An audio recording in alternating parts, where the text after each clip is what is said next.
Give me a count. Cork. All right. Nah. 3, 2, 1. What's going on, people? Welcome back to Nick J. Francis' channel. It is Only Facts Boxing. We are here live. Chantel Cameron versus Katy Taylor. All that good stuff. Do you know what I'm saying? And the audio is coming through the laptop. Fantastic.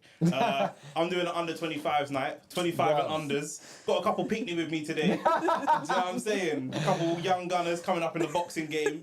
Bro, this guy. What? This guy. I'm bringing you through, my bro. I'm bringing you. Introduce yourself then. I don't need to introduce myself. I've been on this show enough, bro. I'm like a regular face over here, bro. You get me? You have to introduce your guest. In fact, you have to introduce yourself because there's no hospitality. Chivalry is dead on this channel still. This is crazy, guys. This is absolutely mad. I think you should introduce me. Yeah, I agree. What are you gonna say? Yeah, go on. Bro, we got future only what's it called? Not only fans. What's it called? Future Misfits, a fighter. Lauren, I don't know, Baker, innit? Her name's Baker. Sure, go for Baker, yeah. Or Loza. No, it is Baker. Was it Loza? Yeah. That's what they call you. In the streets, yeah. In the streets. Bro, what streets are that? Streets of flipping Essex. But yeah, we got Loza on the panel with us. It's sick to have her still. We don't really have a lot of women boxing, and then we can get an actual woman fighter's perspective. So yeah, it's good to have you here. Love. You introduce yourself to the growing public. Well, you did a pretty good job, though. I thought that was good. That was good for you, Shane. That was good. Of course, I'm not used to the hosting thing, so I'm kind of a bit off the cuss. I had to outsource still. We're watching the undercard at the moment for Chantel Cameron, Katy Taylor. It was just Donovan versus Ball. One of them got stopped. No, I think Donovan just got slapped up still. Yeah, Donovan got stopped. He's disputing it, but I don't know if it was fair or not. But he looks like he looks pretty unhappy. But boy, he got dropped twice in like what 30 seconds. So yeah. So Zelfa Barrett's already fought. Yeah, Zelfa Barrett got a win, which is good because obviously I know down the line they want to make Zelfa Barrett versus Joe Cordina. So yeah. Joe Cordina had a good win a couple of weeks ago. So that 130 division is getting a bit exciting. I think Joe wins that. Yeah, he should. Easy work. But it's a good name for him to fight, innit? Yeah, that would be the big step up fight for Zelfa Barrett. And obviously we're over in Dublin, the Republic of Ireland. Yeah, make sure you get that right. Yeah, the Republic of Ireland. Google Maps tells me. We're just seeing the stoppage. We're just seeing the stoppage again. Dropped clean. You know the maddest thing is, hand. He could have knocked out his, because, Brian, they were both swinging at the same time. They were caught in an exchange, but the accuracy was sly and mad. Bang! Yeah. He even closed his eyes. He threw that like Ryan Garcia. Yeah, 100%. James won't be happy about that one, but it is what it is. James isn't here. James ain't here, bro. Yeah, so, boy, it is what it is. Women's boxing, we're here for a rematch. Now, before we go to do that, in fact, no. I just want to get something off my chest. Why did it take you so long to get Usyk versus David Haye? Because we've got a lot. Yeah, like when we were doing, for those who don't know, we done a shorts quick fire, which was actually fun to do. Yeah, it was actually. Why did you take so long to do Usyk versus David Haye? You've got to think about your answers, man. I couldn't just give it a quick. Well, next time we'll get her to do the this and that for you, and we'll see how quick you answer. And I'll have a 5-second timer for each one. Now what? It's cool. Yeah, it's cool. I don't mind. Please just show me the list before we do it. Go on. Exactly. But yeah, go back to what you were saying. Sorry to be disruptive. But it was on my mind, fam. It's been a while. Because someone watched it and was like, I think someone even in the comments was like, David Haye would beat Usyk. And then my brother watched it, was like, bruv, why is he taking so long to answer that question? Yeah, look, that was I think the controversial ones. Ryan Garcia versus Dean the Great, controversial. No, we stand with Dean. And that's because you know him, innit? Yeah, it's because you're in the same stable basically. Your stable mates pretty much. And then Misfits. Obviously you got Haye versus Usyk, which I think was controversial. There were a few people going for Haye in that. There were a few going for David Haye, and I think it also kind of, it's like when me and you have had football arguments with Andres and them lot, but it's like, when did you grow up? Because some of them man that were growing up when David Haye was around, I know for you it's just like a light skin alliance, but like for some of them man that was there, I mean the light skin alliance is mad, but for some of you lot, some of them man that were there at the time when David Haye was fighting and coming up in the game, they really, really love him. I know my boy Rob loves him. Like a lot of British fans have a soft spot for David Haye. It's like AJ though, isn't it? That light skinned guy with biceps, fam. Nah, it's not the same. It's not the same. Man, have already gone off AJ and he's still fighting. Like, I mean, like people still love Haye now. People have already gone off him, gone off AJ. So there you go. How many fights do we have before the main event? We have one more. We come up to the main event. We've got one. Yeah, Cali's fighting, which he should win straightforward. Yeah. He's coming off. He'd actually lost his last fight by stoppage, but I guess this is a comeback fight for him. Yeah. And when was that? Was that fight in Ireland as well? No, that fight was I think it was on a Mexico undercard. He fought Lopez. I think that was, he tried to step up and obviously lost. But to be fair, this card, no offense to all my Irish followers, I don't have many followers in general, but the people who watch me from Ireland, I'm not really a fan of this card still. Like, it's kind of dry. I feel like they could have done a bit better with the undercard. But what would you suggest? Given the big name fighters that are all being crammed into quite a short period of time next year, a lot of the cards that are going to come up this year are not going to have huge talent because a lot of those guys are booked up. So what would you have suggested to make the card look better? I hear you, but this is the thing what I'm finding. I feel like the reason why they done it like this and had pretty much a full Irish card was because the fights in Ireland. And it's like, the only way you're going to pull a crowd is if you have Irish fighters on the card. Whereas I feel like if they look to relocate in another location, because let's keep it real, Katy Taylor lost the first fight anyway. So what kind of foolishness is this where she gets a fight in her hometown again? Do they sell in London? Maybe not. I mean, how big's the arena there? Do you mean you got to think about that? True. It's a free arena, yeah? It's what arena? The free arena, is it in? I think so. Yeah. I'm gonna guess still. I didn't do no research on that. It's not that big of an arena, I don't I'm checking now. 13,000. It's a lot. That is a lot. That's a lot. Okay. 13,000 with no undercard, and I'm pretty sure Eddie Hearn said it sold out. I don't know. It's looking pretty full. But Katy Taylor's a big name in Ireland. No, huge. Yeah. 100%, and the Irish will show up for whoever. That's the problem they've got. Do you know what I mean? So that's why the undercard is not going to be huge. They don't even have a big stadium necessarily Man to like fill out. Andy Lee, you know. Oh yeah, man like Andy, bro. This guy's supposed to be on commentary today, fam. They'll probably be on commentary for the main event or go and get changed maybe. I don't know. Is that his son? No. It's just a fact that does he look like his son? It might be the hair, you know. That's so dumb. They both got slick back hair. To be fair, you thought I looked 46 or something, so your eyesight is your eyesight. Your eyesight's all I was over. going to say, in regards to the sorry, now continue. You're going to say. No, we won't. Now, in regards to the actual main event, the fight itself, like for me, I also felt like they rushed into the rematch as well, because I think if you look at the landscape of women's boxing, especially at that level, there was a lot of fights on the table for both fighters. They didn't have to rush into a rematch. What fights were on there for Chantel Cameron? Well, Chantel Cameron, I know, who's that girl that Alicia Baumgardner fought before? Oh man, she's a tall white girl with blonde hair. I'm not even good with names. Oh, bruh. But yeah, go on. What about her? So that's what. I'm gonna get the name now. What would have happened with the belts though? Because Katy Taylor would have wanted. There was a rematch clause from before. Do you know what I'm saying? Yeah. But for me, I just felt like it was unnecessary because if it's a lot of Katy Taylor's fights would dissipate without the belts. No, but the reason why is because Katy Taylor is the face of women's boxing for DAZN. Her taking a second loss is more of it's an indictment against her. Maybe she's retiring soon. But I think also from a business... it's like a passing of the torch type of thing? I think from a business perspective as well, it's hard. Like, if she hasn't got the belts, it's like the same reason that AJ had to go back. From a boxing perspective, you're right. But from a branding perspective, it's better that we just bury that. So you've taken 2 losses. Michaela Mayer. I don't know how Yes, okay, yeah. But I think it's better that they just bury that. She's coming towards the end of her career. There's not much point in actually investing too much into her. And actually her taking back-to-back losses is a great excuse to duck out of a relationship with her and start putting your stock into other fighters rather than her holding on to these belts, because she's not going to be able to get big money fights without the belts. What would be the point? You know, 100%.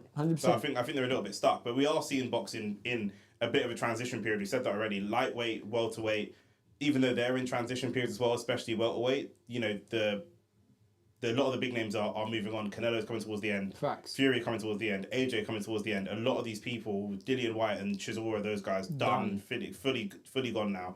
So there's opportunities for young fighters to come and make a name for themselves and to start staking their claim. You're shaking your head like, yeah, it's me next. I don't think I'm at that level. I don't think I've got the equipment for that just yet. What do you mean, in terms of ability? I think I'm just going to go into big DAZN and... Bro, no, but we're not talking about the zone necessarily. I'm talking about as a name. Also, but we're talking about just people that can build their name up. Do you know what I'm saying? And also, you're going into you want to go into Misfits, which is also on the zone. So you're saying you're not ready to go on the zone. Right, but that's on the zone platform. Okay, chill. Now there is young fighters coming up though. You got Francesca Hennessy. Don't know if you've seen her. Not much, no. She's quite techie. She's good. They are bringing a few younger girls through. So just got to see what the crack is, innit? I think she's fighting soon on a card that was announced recently, with like, I don't know what the. Do you know what I've also found? I don't even want to cut you off here, but I find it that a lot of big promotional companies, especially someone like Eddie Hearn, he'll hedge a lot of money behind someone like a AJ, someone like a Katy Taylor, and a lot of the fighters around him who are probably technically better. Probably better in terms of their ability and probably can push their career more. He doesn't invest in as much and he misses out because he's had Chantel Cameron for a while. And if he identified the talent pool from before, she would have had bigger fights from before. Yeah. You know what I'm saying? Her biggest fight was Katy Taylor. Yes. He could have made that fight so much bigger. That's the thing. So that goes back to my point of like why the rematch came around so quickly. Because if you're Chantel Cameron and you've made that big money fight against Katy Taylor, do you gamble and try and take whatever stock you've taken from that fight into another fight, which realistically might not be that much? Of course. Or do you take the big money fight again? Look at Crawford and Spence. You know, they want that same fight again. Fury and Ngannou. You know, Fury's going to run away from Ngannou. We are boxing fans, so it'd be hypocritical for us. Maybe you feel differently, but it'd be really hypocritical for us to say, now, we didn't really want to see that fight before, and now it was more entertaining than we expected. We're kind of like, might want to see that again. Yeah. But that would be hypocritical of us because, you know, we said Usyk is waiting. But a lot of these people, it's how much commercial value do you take into that next fight? Do you know what I mean? That's the question. I think he has to fight him again anyway because of his performance. You think so? Yeah, if he goes in there and does a thing against Francis, then it builds up the Usyk fight more, doesn't it? Yeah, but if the opposite happens, it's long. But if he loses, then that destroys the Usyk fight. Exactly. So what do you do? I think he takes Usyk first. He's already announced the Usyk. Yeah, I think you hedge the guarantee. This is why belts are important, and this is why everyone wants them, because you've got a guaranteed undisputed fight that's going to guarantee you a certain amount of money, 100 million%, and then you can go into the commercial value with the France and Ngannou fight. I'll tell you this now, and this is for a fact. If Fury can get away with fighting Usyk once and winning, he's running off into the sunset, bro. Yes. Mm-hmm. He is running off into the sunset. Like, he's looking for any... Literally, well, some people say he suffered from depression, so you can't really say that. But here on Earth... We're not going... Here on Earth, I mean, he beat the guy and then he ran.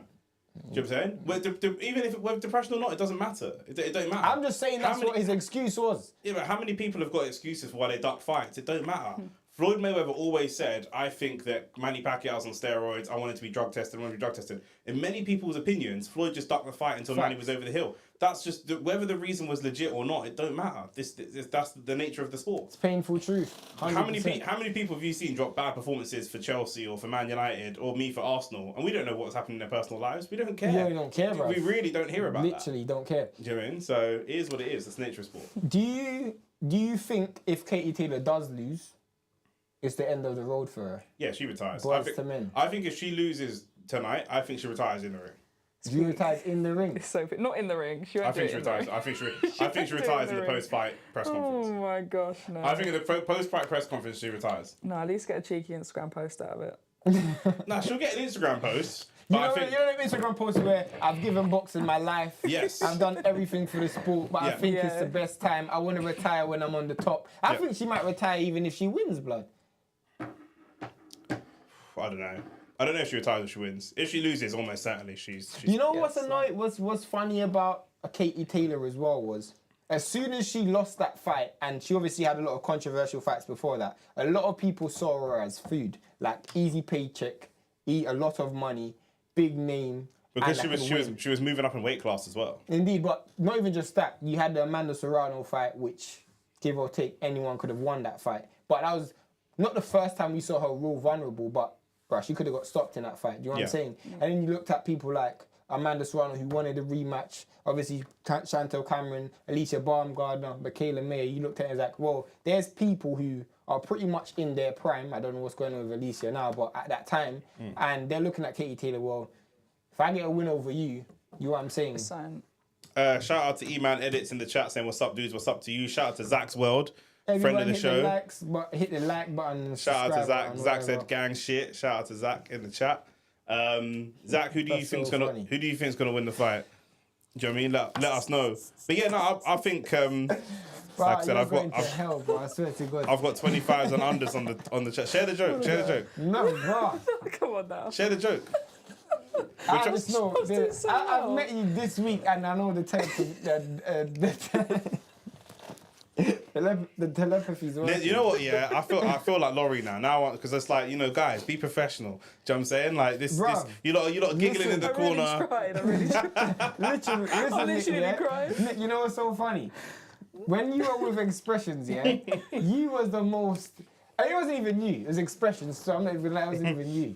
But Laurie was just hotting you up. I'm just saying, don't become a Laurie in it. Don't become a Jeff Stelling. Since you done told me I was 46, yeah, it's changed me. I've grown. You got to remember, I've grown 16 years in 30 seconds. So these things happen. Shout out to Addy as well, man. Hopefully Addy can do one of those quick fights. This or that. Yeah, do you know Addy as well from the Zone? Of course, yeah. So I DM'd him on Insta. I sent him a reel. And I DM'd him and I said, I want to get you on as well. And he's like, yeah, definitely. We'll figure out a time. So he's going to jump on the show. I was with this guy in Vegas, bro. We're at it. He came the night before, innit? He came the night before. So Yeah. I saw him. I saw him when I was leaving the MGM. He was actually pulling up in the MGM with those other two guys from the Zone. And I was leaving them two guys. American brothers. Them two American brothers. Yeah. So then I was in the arena and he had to pass my seat to get to the media section.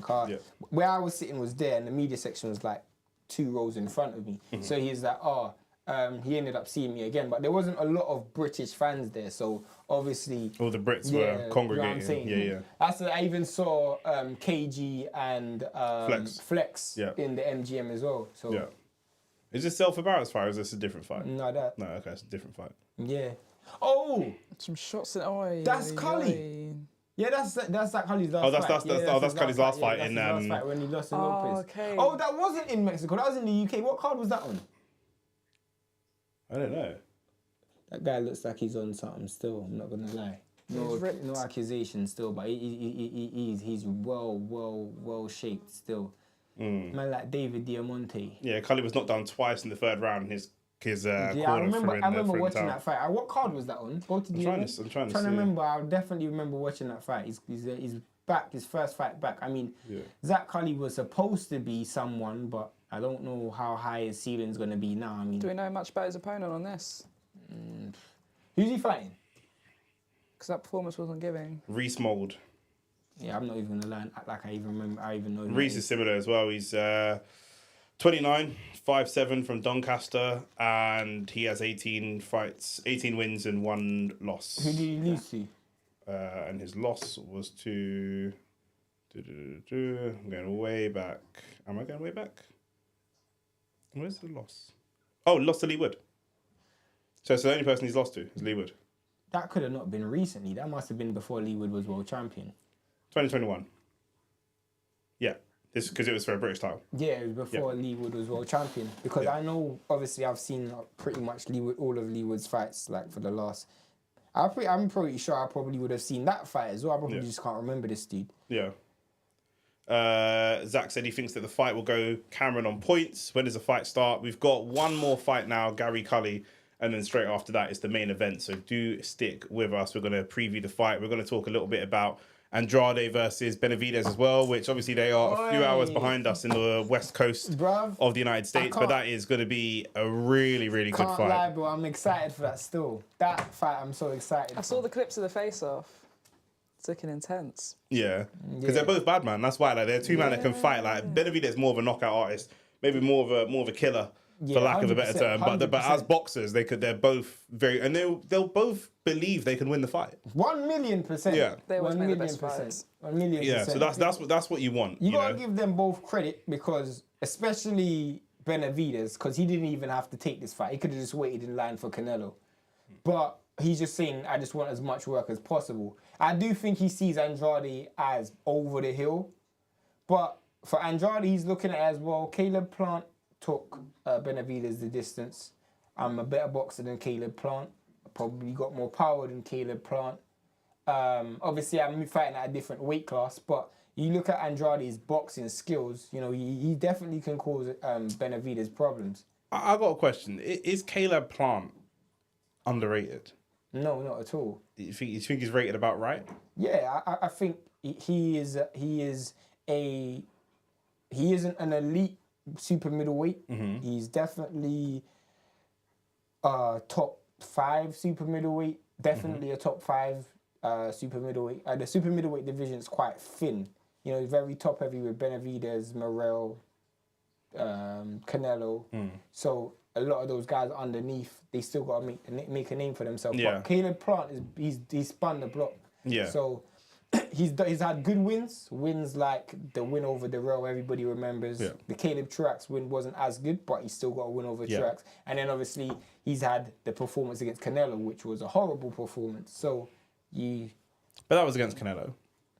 True. Everyone performs horribly against Canelo. No, Bivol didn't. No, everyone at super middleweight. Yeah, 100%. I mean, Callum Smith, that was the worst performance of his career. That's what I mean. That's what I mean. Like it's so difficult because obviously we're seeing Scary Cali coming out now in the pink diva. What do you think of that? Ed Sheeran's inside. the You diva? know I like the pink drip. So yeah, you're going to come out in Yeah. pink? No, I've already got my shorts. I can't lie. What colour is it going to be? They're black sequins, bit of purple detail, bit of tassel. Yeah. This girl's coming out like prime Floyd Mayweather, Come on prime now. Adrian Broner. What would you come out in? No, it's not. They're like shorts. What would you come out in? Bro, straight Mike Tyson. Everything Yeah, I was about to say the black, same thing. Everything Blacked black. out. Everything black, bro. no I've socks. come out like Baturbiev as well. No music. Yeah. Violence. Nah, my favorite. No music. Do you have a favorite entrance or ring walk? What song? No, just like Just of all time I'm of not history. gonna be able to give you a serious answer. Or okay, song then. Where are you coming out to? That's a better question. It could be a Misfits one. We'll throw Misfits ones in there too. On my white collar fight, I came out to Yeah. Oh, from Burna Boy. Nah. Yeah, I don't know what that is. Sing it. I can't play it. No. Who sings it? Let me just show you. Is it an Afrobeat song? No, it's a Jamaican song. Hold on. Jamaican song. Oh, Shane should know it. Then. That's what I'm trying to say. What Can I play it? No, I can't even play it quietly because of my mic. Who sings it? No. Show it I'm to gonna look Shane. fake as hell. This one. Oh, I don't know. Oh my god. Oh my! The one song I know of his. Like, Oh my days, Jesus Christ. Hey, oh my days, my brother told me this girl is not Jamaican. I'm so sorry. Them man Yeah. That's it. No, I've got so So many you came different out to plans. that? Yeah, I came That's out to sick that. still. You're so lucky. Come on now. You're so lucky. This isn't DR Sports. 'Cause that would have got clipped so quick. Oh my god. I'm clipping that anyway. I don't even care. Yeah. Bro, I'm clipping that, bro. Yeah. You need some curry goat don't in your mind life. I'm not gonna lie. Some curry goat and Some ground pimento seeds in that. literally, Just bro. feet. Get lay off the reggae sauce and get some Kona, bro. But yeah, we're getting ready for the Gary Cully fight. Two fighters. When you think of the ginger bed, I don't mind a bit. wild one for certain man, but continue. You don't like ginger beard? I don't like bed. Period. Really? Bro. No, beards are alright. I don't judge next man's appearance. That's what I'm trying to say, bro. I mean, you brought it up. I was just saying it because it was a bit weird, innit? What's weird? The ginger beard? to dye your beard ginger. Probably He hasn't dyed it. He's ginger. His head's not. His hair's not ginger. But that don't matter. That don't matter. That don't matter. There's bare people with ginger I beard. always thought people dyed it like that, bro. No. I get. You know, I'm half Indian. I get like brown and ginger hairs, just odd strands in my beard. Fair enough. Yeah. Randomly, it's weird. Fair enough. Yeah. Normally, The only hair that matches on someone's body is their eyebrows and their pubes.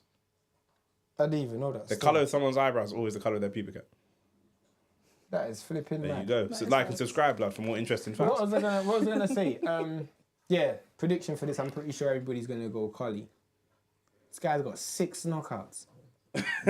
Well, it's 126 in it, so Yeah, I can't imagine the way you said that was so disrespectful. Look, you know what I'm thinking? Like, everyone's got a puncher's chance, but this guy ain't even got a puncher's chance. With 6 knockouts, bro. It's kind 18 wins, 6 knockouts, and he's lost 1 by KO. Cully's got 16 wins, 10 knockouts, much higher percentage, and 1 loss by KO also. Also, it said this can't be right. This says Gary Cully is 6'2". Nah, he's tall. He looks Gary so. Cully's tall. But Reese is 5'7"? Cause Cali's tall, bro. Cali's actually really tall. Is he a bro. weight bully for a bit? Is he a bit of a weight bully for his? You know he's like Sam Eggington, bro. You know Sam Eggington was Skinny and tall. skinny and tall, bro. And what's his name? Sebastian Fondora. In 154, that guy's at 6'6" at 154 pounds. Yeah, I thought I was gonna say, is he like a Callum Smith or a Danny Jacobs or something? He's trying to bully the little man. But no, but Danny Jacobs was a weight bully. So was Callum Smith. No, yeah, true. Benavidez is a weight bully as well. Benavidez is a weight bully. Bro, yeah. that guy's like flipping. He's bigger than. This is the thing. He's a weight bully, and he's fighting someone from the weight class below him. Facts. So that's why it's like It's a bit mad. It's a difficult one. Oh yeah, he's definitely 5'7". Look at that. Look at the size difference. Bruh. That literally looks like Canelo. Brother, fam. That looks like Canelo versus Callum Smith. I remember I was watching that with my ex, and she was like, "Oh, that's so unfair." She didn't know anything about boxing, and she was like, "Oh, that's so unfair on the little guy." I was like, "The little guy's about to smoke this brother." Do you wanna give a shout out to whoever that was? To my ex. Who sings that song? Little Mix. Oh yeah. Shout out, no? It's just terrible. Brother. We are underway in the fight, Cali versus Mould. We pretty much think that Cali is probably going to win. He looks just like Sam Eggington with all of them tattoos all over his body. The range. I mean, for those of you that are not watching this at home, the range that Cali's got on him is just insane. And Mould is going to probably have to eat some of his punches in order to even get forward and get into that range. Bruh. It's going to be very, very difficult. What if you're Mould's coach, Shane? What are you coaching him to do in this situation? Well, what I would have trained the entire camp on. Well, obviously you can see Southpaw and Orthodox right now. But what I would have trained the whole camp on was, someone like Cali. He's not going to want to get back against the ropes. So you have to pick your points when you're coming forward. When he's centering like that, it's pointless going forward because he can just step back. But when he's circling around, you can't circle to the same side. So if you look at, he just transitioned in, he can step back. But you can see they're circling around the same way around the ring, clockwise. He's got to try and get the other way around, just like that. Just like how he took his left foot on the outside of the right foot. That's what I was going to say, He's got to keep him trying to go both ways. Got to get his left foot. You know what I'm saying? He's got to get his left foot outside so he can get out of the range of that jab. Maybe slip the jab, start moving to the left. Just like that. Yep, start moving clockwise and then start looking at some body shots there, I think. Definitely body shots, but what you're going to see is if he starts going around the outside, what you're going to start seeing, he's going to stop pulling back with his head up in the air, and he's going to make it so much easier for him to hold his feet. Now there, I would continue transitioning through. So you see I don't like that punch though. If he keeps throwing that right straight to the body, one clean straight left from Gary Cali is going to clean him out. That's because he loaded up on it. Yeah. I would have just continued following up. I would have just used it as a marker punch. So once you see him, then you can continue transitioning forward. I would just, that right hand to the body going straight through the range of both punches, I would stay away from that completely, and I would just keep taking him left. If he's going to do that, I would do it later, but I would keep taking him left. Especially on a selfie. Yeah, 100%. He's got to get outside of him. It's long. Oh, goes for the overhand right. Not a bad overhand right there. It didn't land, but it was closer than expected given the range that he's got to cover for that type of punch. 100%. 100%. But I do feel like, again, it comes down to... he's landed the right. He's landed the right to the body. He's landed it. It comes down to Cali's lack of head movement. His head straight up in the air. Well, he's not expecting his head to get caught there, but he's eating... No, it will be because... He's eaten a few punches, Gary Cali, and I think Mould is doing quite well so far. Considering. Who did you give this round to? I would give this round to Mould. No, 15 seconds. I would give this round to Mould. That's what, yeah. And I don't know why Cali's coming with this herky-jerky style.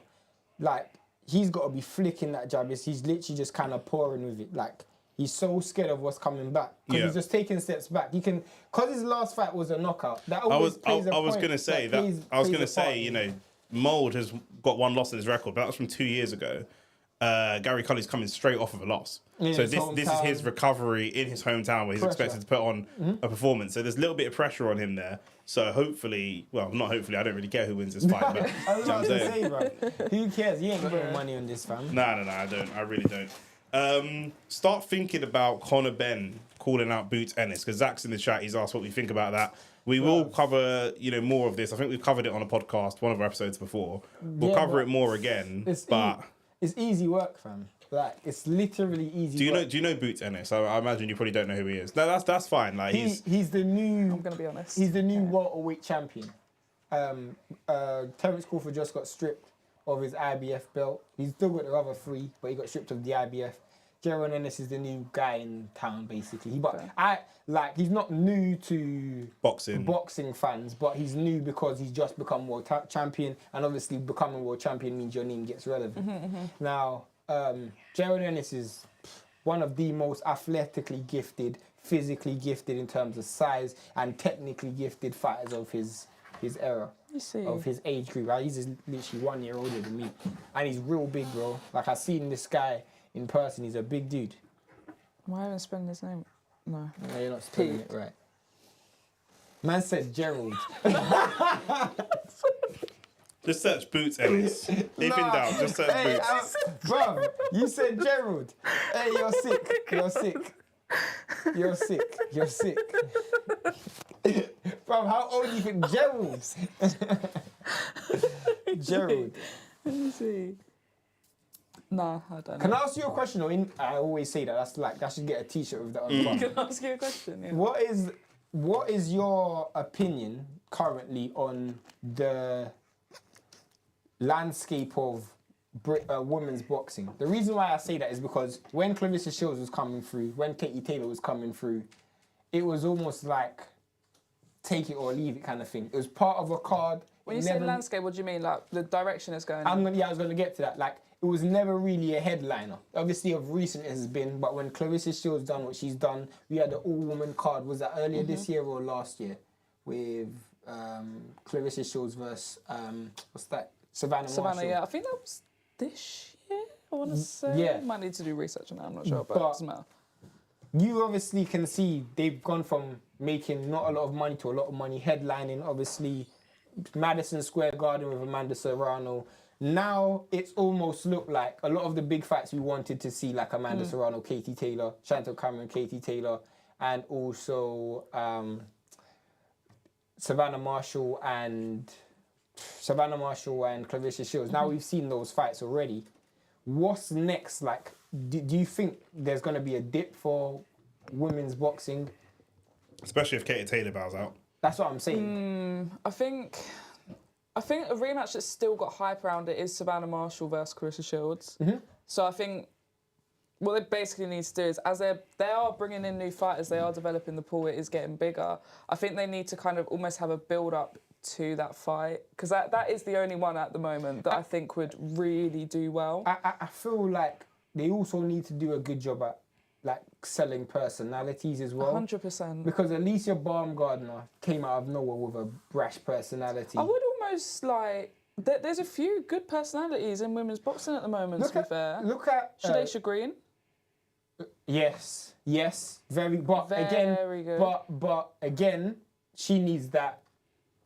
For every how can I say this? For every Wilder, you need a Fury. You know what I mean? You need that. You need that person to sing with. Yeah, 100%. You know what I'm saying?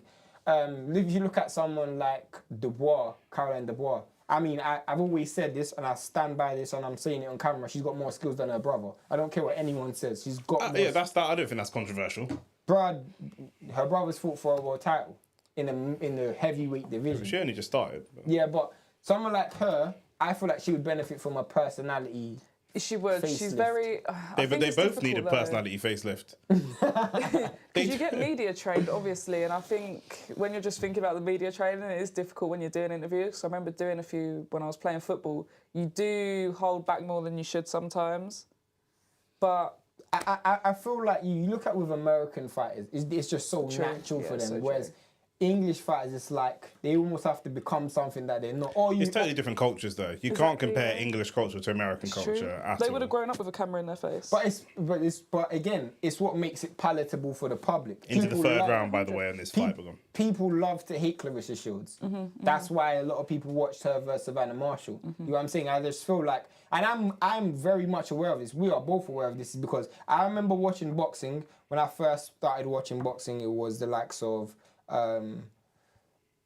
Lennox Lewis. When I first started watching boxing, Lennox Lewis and the Klitschko brothers. And after Lennox Lewis, boxing's heavyweight division went through a dip because you weren't getting those personalities, and it kind of spread around other divisions. Obviously, you still had the Floyd Mayweather fights, you still had Pacquiao, but without those personalities, boxing went through that dip, and I'm afraid that women's boxing might go through the same thing. So as a man, yeah, because obviously boxing is very, especially audience-wise, it's very male-dominated. Mm-hmm. What would you want to see from a female fight in that sense? What if two new fighters, came onto a card? What would it be that they would do in the build-up to their fight that would intrigue you to watch that fight? I feel like there has to be an element of rivalry that's natural and built up. You know what I'm saying? So I remember I've seen fights where the rivalry just fake, like Joe Joyce versus Dubois. It was just so fake. You just knew it was not real. And then you've got rivalries like Savannah Marshall and Clarissa Shields. The way they built that up was terrific. I was going to say, I was just about to use that one as an example.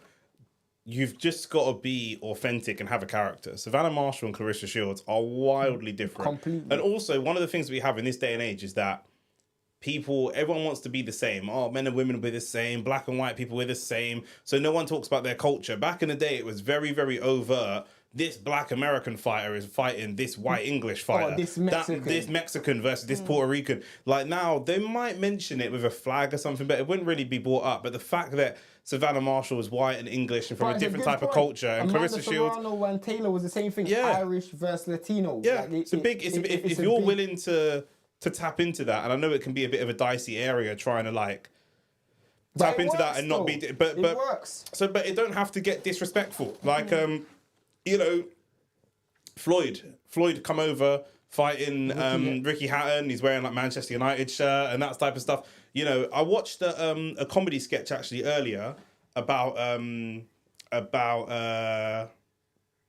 what's it called? I watched a comedy sketch and the comedian was in Australia. Yeah, and I can't remember the comedian's name, but one of the comments was, what makes this comedian better than all the other comedians is how well he taps into whatever community he goes to. So he'll make jokes about Tottenham. He's from America. But if he makes jokes about Tottenham, they'll be relevant to people from Tottenham. And when he went to Australia, he made jokes that were relevant to people from Australia. Do you know what I mean? So he made some joke about the transport system and everyone started laughing, all the rest of it. I don't know Australia like that. But it was just really interesting to see. And if you know like the kind of landscape of what's what, you can deal with that stuff, different cultural balances, without really being too disrespectful. Do you know what I mean? 100%. And I feel like it's very important, in my opinion. And this is one thing I will say, and I know we had a bit of a back and forth about this, but one thing I will say that Misfits have done well is they've built these characters, and everyone is a pantomime character. Everyone has a personality. Personality that you can buy into. And the issue that women boxing has that men boxing may not have is the fact that you're always going to have that massive skill gap. You're always going to have a Terence Crawford being the face of one and a KSI being the face of other. And when you look at KSI, you know he is not at the same level. Now, you can say the same thing with Clarissa Shields. But in my opinion, Clarissa Shields has become more of an exception. You know what I'm saying? You look at Clarissa Shields and there isn't another Clarissa Shields coming through. There isn't another Katy Taylor coming through. There isn't another Alicia Bart. Like, those are the exceptions where I can say, well, Terence Crawford's Geraldiness is right behind him. I think as well, like, again, like with it's the culture of, I think there's a big clash at the moment. This is where Misfits is doing very well. And Zach in the chat said Andrew Schultz is the comedian. That's the comedian I was thinking of.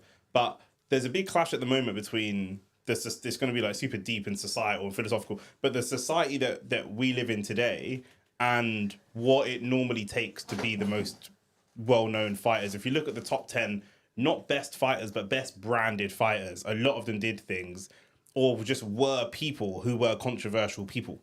Just in their day-to-day life, the kind of people that they are is not what society aspires to. I think women have a similar problem, you know, certain people that you know that we're not going to name, but some of the women in the Misfit scene do things to promote themselves, which I'm not slagging off, but then lots of people don't like or agree with those things, and so they don't want to see these people be successful, and they'll get a lot of hate for those types of things. Do you know what I mean? So those types of things, like I say, with Clarissa Shields, people will give hate on her. They have to not care. I agree with you, but I think that's where a lot of women fall apart. Or struggle in boxing, where it's looked down upon, especially for women, to go out to a press conference and throw tables around or headbutt someone or do something mad. Some of the things we've seen in guys' press conferences that we're just not going to see from women. What would you advise then? If you, obviously you're young already, but like, because I don't encourage any woman to create her OnlyFans just to become a professional boxer. I'm just keeping it real, innit? Like, if I'm being honest, if you feel like the only way you can sell your skills is by selling your body, then it's kind of mad. They are selling their body though. They're selling as a boxer. You know what I bag. mean, my bro. You know what I mean, bro. I mean selling their body, like visibly. You know what I'm saying? But obviously, you wouldn't advise that. You ain't gonna tell every girl, well, you have to be like X to be like. You know what I'm saying? But then for every girl that goes that route, there'll be someone that doesn't go that route. That is like you need someone to be a bit of a villain. To not the people that do OnlyFans are villains, obviously, but you need someone that's going to take that route for someone else to be something different. No, but, do you know what I mean? So like you've got. It doesn't have to be OnlyFans though. No, I agree with you. A lot of them don't. A lot of the influencer people that are in Misfits and different things like don't necessarily do OnlyFans, but they do other stuff. That's what I'm saying. What is it the advice you'd give a female boxer? That's probably the main reason. It depends what you're saying, because like, do you mean a female boxer that's trying to get onto Misfits or just pro? No, pro. Because I actually think Misfits is in a good place in terms of its commercial value. I mean pro. You know, we've seen good fights in the women's arena, but we don't have a lot of women's fights on the horizon. Social media.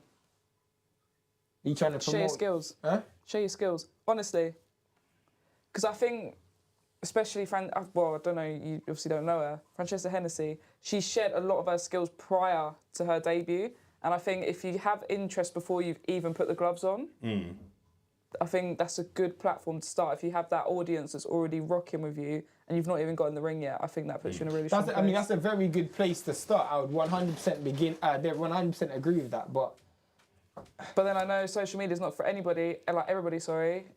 Equally, some people like to keep it private, but I do think you can't be a successful. It is what it is. You can't be a successful fighter and have a private life. You can't in modern day. That's not about. That's not about OnlyFans. That's not about social media. That's not about nothing. You can't be Mike Tyson and you can't be Clarissa Shields and whatever. In any time, you can't be a big movie star. You can't be anything. And facts. You know. And the proof of that is we got arguably the pound for pound, one of the pound for pound best fighters on an undercard underneath AJ and Wilder.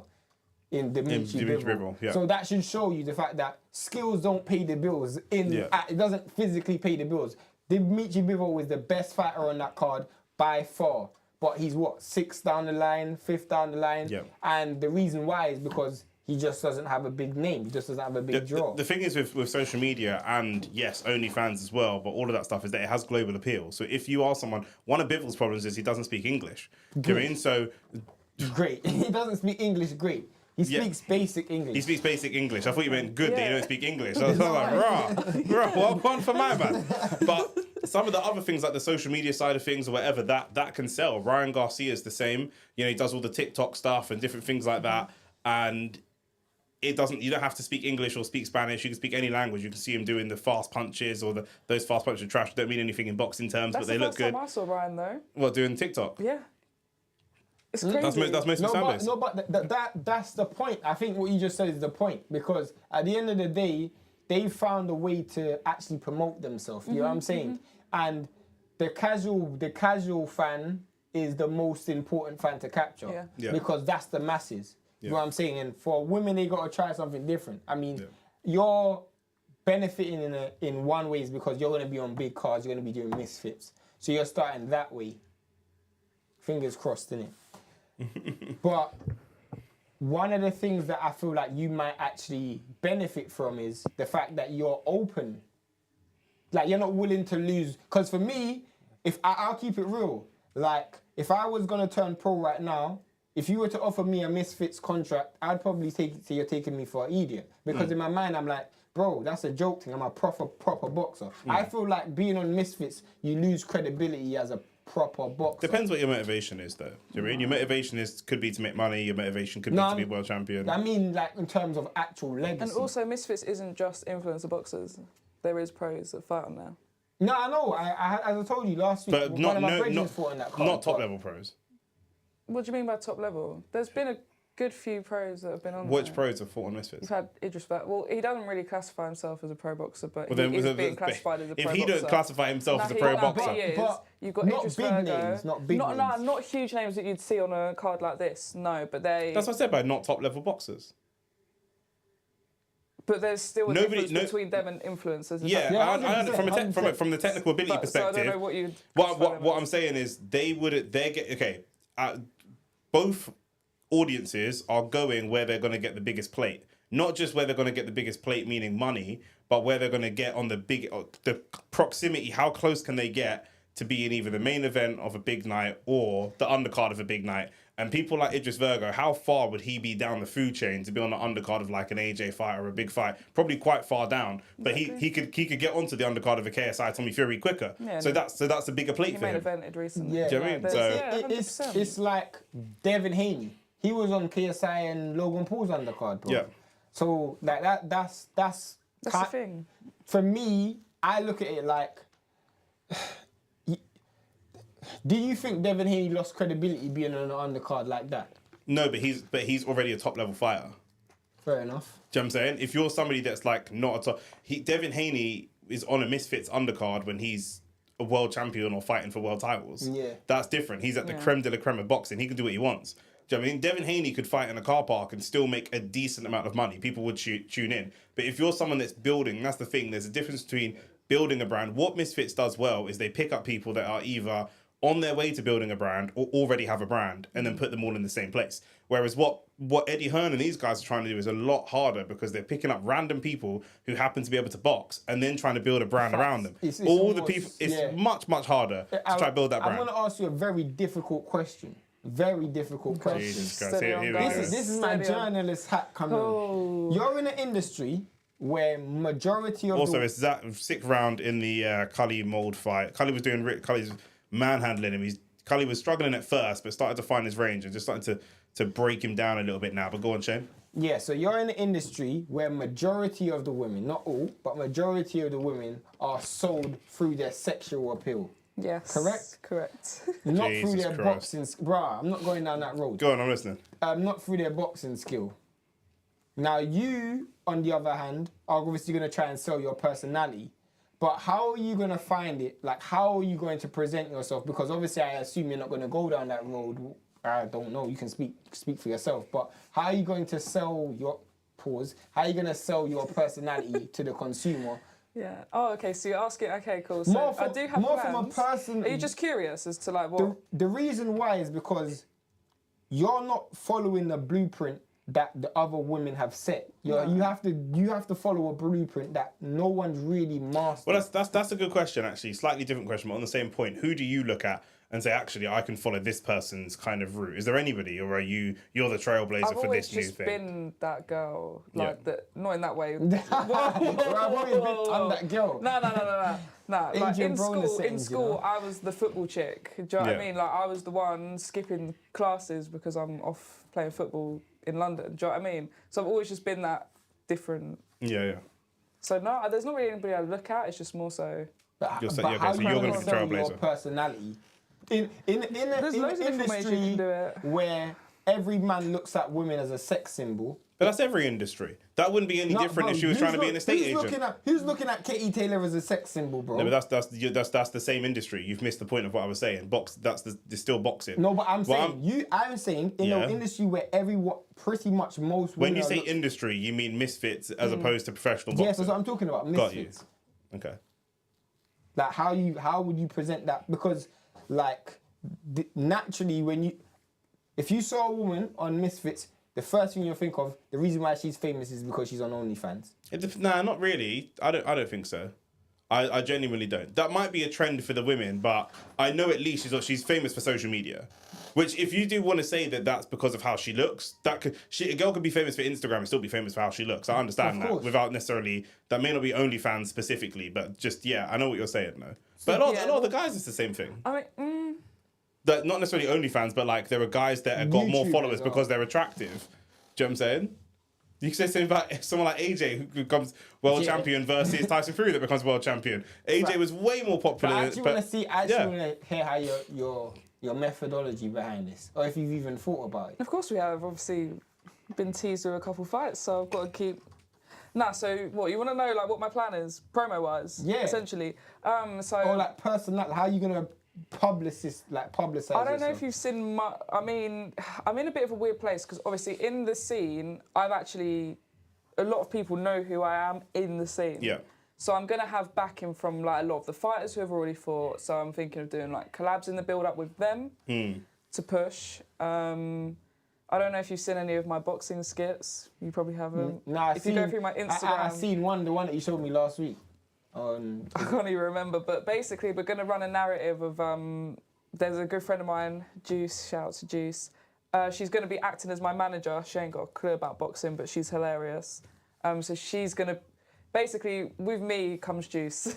Yeah, I hear what you mean. So that's another way, because with me, I think if I'm bouncing off of people, you're going to see different sides to my personality, and hopefully that should make me a bit more marketable. I'm not saying that you're not an interesting character. I'm definitely not saying that. But you're going down a road where it's, again, you're doing your own thing. You're not following anybody else. You know what I'm saying? 100%. So it wasn't even a question of like me actually questioning your ability. I just was curious within myself. As to because it is difficult, because we all, I think, when you look at it, a lot of the girls that are successful in Misfits do OnlyFans. Exactly. So it does come across your head as is that the only thing that they want to be seeing? But no.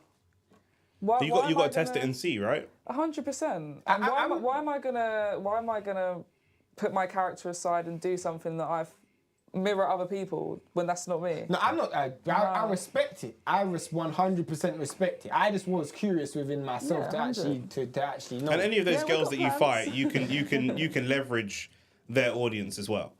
Do you know what I mean? So if you did fight someone, maybe not someone that's a friend of yours or someone that you know personally, but if you did fight someone that marketed themselves through that kind of content and they had a big following, then if you win or put on a good performance, then you'll naturally take a part of that take a part of that audience. Do you know what I mean? It's no different to Gervonta Davis fighting Ryan Garcia or something like that. Do you know what I mean? I wasn't saying it in a case like I didn't think he had plans. But the reason why is because that was actually quite a question that literally just came to my head, because I'm thinking, when I'm actually talking about women's boxing, I was actually talking about it like generally, but then I thought this also applies to you. Like, I genuinely believe there is a chance that pro women's boxing, I know you're not going to go pro straight away, but pro women's boxing may go for a dip like men's boxing did in the early 2000s. Yeah. And there's a potential chance, because of the fact that we don't see those personalities being sold. Yeah. So I don't want to just keep badgering you about to be the advocate for all things women, but it's a women's fight. You're a woman, I'm open as well, and you may not necessarily know the answer. But I think in the traditional boxing side, do you think it's harder for women to, the same way that Shane mentioned OnlyFans and this kind of thing? That's the commonality. The commonality in professional boxing of all boxers is tough upbringing, rough, tough, aggressive. Almost like you're lucky I'm boxing in the ring, or I'd be boxing you up on the street. Sufferers and people like that. Do you think that story is harder to tell if you're a woman, because people kind of don't take it seriously coming from a woman, or don't really want to hear that kind of story coming from a woman? It depends. Because say if like Carissa ran with that narrative, a lot of people would be listening. But that's due to what she's built. Yeah. If you're just coming up through the ranks, that's such an outlier. Do you know what I mean? That's like, okay, if we're taking out Mike Tyson, so she's the number one of the women's boxing world. Me personally, I would say no. Yeah. You don't think it'll make a difference? No. So long as you're knocking people out. Because you're boxing. Yeah. It's an aggressive sport. I think because there aren't many knockouts, it is a really aggressive sport, but then it doesn't have a highlight reel to go with it. You could clip together clips of Mike Tyson's interviews of his crazy moments, and then clips of his knockouts, and put them together. Mike Tyson's a bad example because he's physically massive compared to most women. But you could clip those bits together. Whereas when you have a lightweight boxer who's very, very good but doesn't knock people out, it doesn't translate the same. Being super hyper aggressive, but then not. I think this is where I think people like Eddie Hearn just really need to sit down and really just look at developing women's boxing as a product not away from men's boxing. Because obviously it's good to see the cards. Continue. Nah, but like, you're not going to compare Usain Bolt to Shelly-Ann Fraser-Price, are you? Exactly. And this is where it's techie. Yeah. That's a good point. I'm going to compare Alex Morgan to Ronaldo. But I'm actually... some people do. Some people do. These people that be not... I'm saying it's you. But it's these people that be asking similar questions as... Yeah. But I'm going to say something almost slightly misogynistic, and it's not misogynistic. Christ. But in my opinion, what helped women's boxing in the beginning was men's boxing. Yeah, of course. Katy Taylor was fighting on AJ's undercards. undercards, and she was getting a massive promo and payday and all that. Yeah. and the advertisement. Katy Taylor was doing it, and because she wasn't really selling her personality, she was selling her skills in the ring, and the fact that every Katy Taylor fight was exciting. She was on the Andy Ruiz 1, Andy Ruiz 2, she was on the Povetkin card, she was on card after card after card. And guess what happens? People familiarize themselves. And then the zone has now almost moved away from that and put women on their own cards. Like if you look at the real big cards that's actually happened, you look at AJ is about to fight. There's no woman on that card, obviously because it's in Saudi, but there's no woman on that card. That's a good point, actually. Does the Saudi investment kind of crush women's boxing a bit? Because obviously there's all the Saudi investment that's coming in for sport, but then women can't be part of the sport at all. So it really don't matter. You could have the best knockout percentage, you could have the most aggressive storyline, you could have the best suffering, but you can't. Yeah. Which is why I'm saying, like, I remember. How did we not get to that conclusion quicker? That's poor for us. But it's good to ask these questions because a lot of people do. Katy Taylor 100%, and not just Katy Taylor, a lot of these women boxers like, I know. But even male boxers, like we said before, when AJ helped build the sport, they all loved AJ 100%. because he was putting money in all their pockets. That's Lawrence Okoli. That's Richard Riakporhe. That's all these guys that are way over. Joshua Buatsi. All of these guys. AJ was bringing enough money to feed everybody's family. He paid all your mum's mortgages. Facts. It's the same thing. Tony Bellew helped Callum Smith. When Tony Bellew was fighting, Callum Smith was pretty much on every card. Big up Andrew Green in the chat as well. Loyal follower of the channel. My guy. That's why I'm saying, in my personal opinion, I actually think they somehow need to bring it back where you've got the new age boxers on these big cards, and someone needs to go, okay, this is what... Because if you look at it, they're just headlining with women, and I'm like, there's not enough pulling power in there. What's it called? The women boxers, are they fighting in the same gyms as the male boxers? Yeah, more often than not. More often than not. Because I think that content could be put together, because I think that we have to kind of manipulate the audience a little bit. We know that most people don't know a lot about boxing, right? So if you have someone who, like Katy Taylor, and Katy Taylor can probably throw 5, 6, 7 punches a second, I imagine. She probably throw about 6, 7 punches a second. Then if you get someone who's, I think you should be able to. Mike Tyson could throw 4 punches. I could throw, in my prime, I could throw 6 or 7 punches in a second.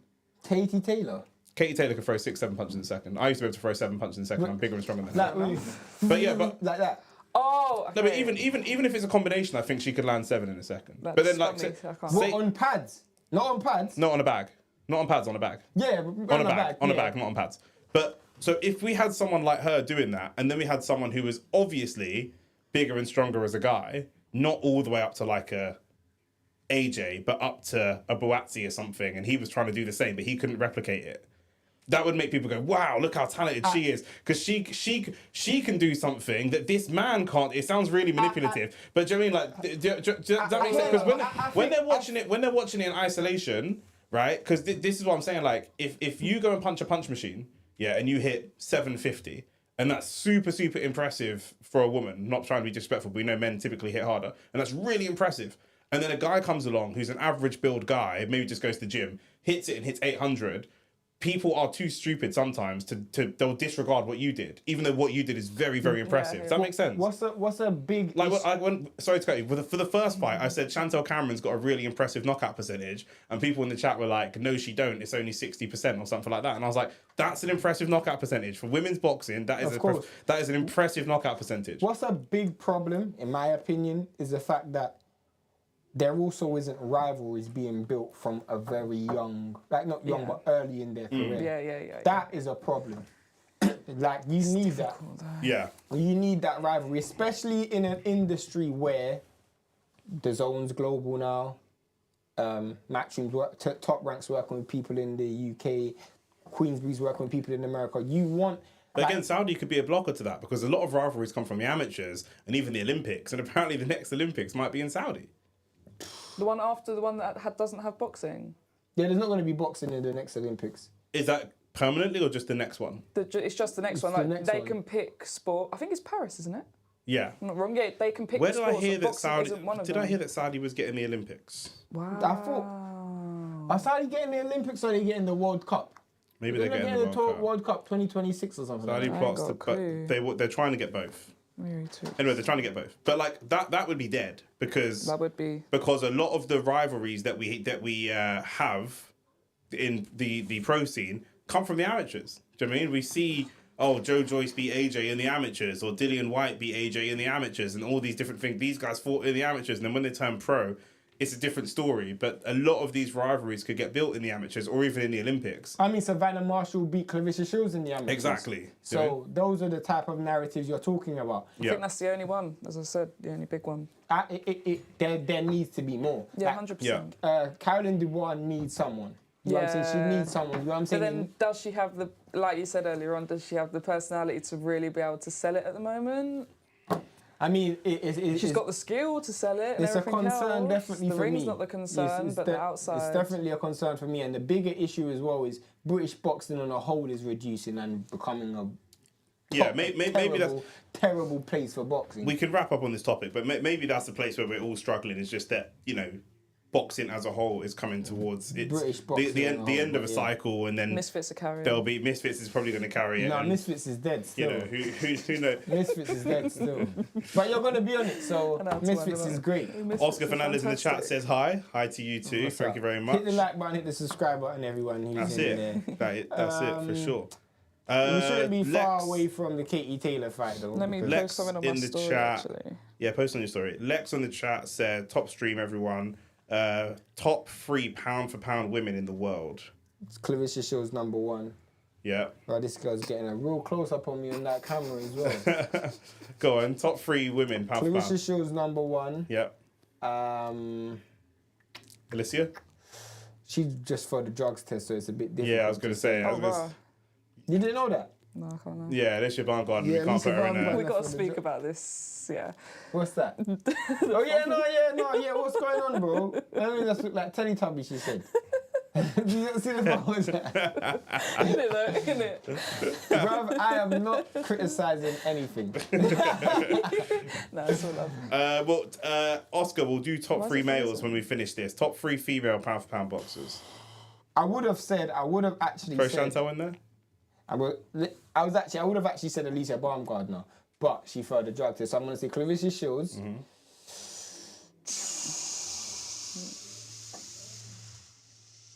You know, I'll read. Chantal Cameron? I want to say Amanda Serrano. Say Amanda Serrano then. Amanda Serrano, yeah, that's valid. I want to say Amanda Serrano and, Chantal Cameron. Really? But if Alicia Baumgardner is clean and clear, then she'll be in there. Cool. Last round for Cali versus Maud. And neither one of them, it looks like, if it stays like this, is getting the knockout tonight, even though Cali's got 10 knockouts in 16. It's all got a little bit scrappy now. Maud has done, like I say, Maud, from what I saw, we've been talking about, did really well in the early rounds, and Cali just started to find his range and do some damage. What about you? Top 3 female boxers, or if you feel like you don't know enough female boxers, you can go for top 3 influencer boxers. Yeah, top 3 pound for pound. Absolute. How? I'm asking. They released the pound for pound list the other day. I don't care about their list. I'm asking you. They're not why here. Are you asking me the question? I'm asking you about your list. I don't care about their list. For females, I would have said Clarissa Shields. Yep. It's just I don't find it so. You said Chantal Cameron and Amanda Serrano, didn't you? Yeah. Well, then that's boring. I would have said the same thing. You want me to give you an influencer one? Top 3 pound for pound influencer boxers. Women. No. Just any. You have to. Can I put KSI and Jake Paul as one, because that's just boring? Take them out. Take them out. Take them out completely. Why? Because it's boring. Because they're 1 and 2. It's boring. Are they better than Dean the Great? I don't know why she's putting them one. I'm lost on why they're 1 and 2. No, okay. Pound for pound. You mean, pound for pound boxers. Okay, your pound for pound is different to wait. Okay, wait. Order. Let's do that. What does that mean? What does pound for pound mean in Misfits? Nah, so they take into account like star power. No, brother. A man said star power. Star power. What? This ain't X Factor, you know. What are you talking? This ain't Dancing with the Stars. Guys, I'm sorry, I did it wrong. I'm sorry, Misfits. Do you know what pound for pound is? Do you know what pound for pound is in traditional pound? Yes. Okay. So on that note, just boxing. Yes. No, not star power, not looks, not who's got the best. Yeah, real talk. Not who's got the best batty, none of that. None of that. Who is the best boxer? Who's got a better jab? Top three, go. right, based off Boxing. performances, Yeah. okay, Dean the Great is number one. I'm not equating in like the pros. It's up to you. Which pro? Okay, we'll go Like, influence. She's thinking Idris Virgo. She's going to say put Idris. people like Idris and Anthony Taylor up there. Yeah, they're not pros. That's what I'm saying. They're not pros. Them two are Idris Virgo. Because even like an Aaron Chalmers, decent compared to influencers. That's what we're saying. Pick three. Rank them. Oh. Brad, it took you that long to figure out what we were asking you to do. Nah, but You're still thinking about Hayden Hay versus Usyk. Like, screaming. No, people in the chat will understand. Like they're there's a lot typing of to me different- now. Oscar Fernandez doesn't understand you. I'm screaming. Go on. I know who can help me, Zach. Okay. Anyway, Zach, don't help her. I'll give you Dean. It's Dean the Great. It's number Virgo one. and Anthony, isn't it? In that order. Yeah. Yeah. Anthony Taylor's in the top three pound for pound box. He has to be. I would put Jake Paul. I'd put Jake Paul over Anthony Taylor. Put them in. No, I said don't take them out. Don't put them in on star power. Oh, you're not doing too much. Nah. Wait, what do you mean? Cool. Let me do it. Go on, Based on what I've seen, yeah, that light skinned brother.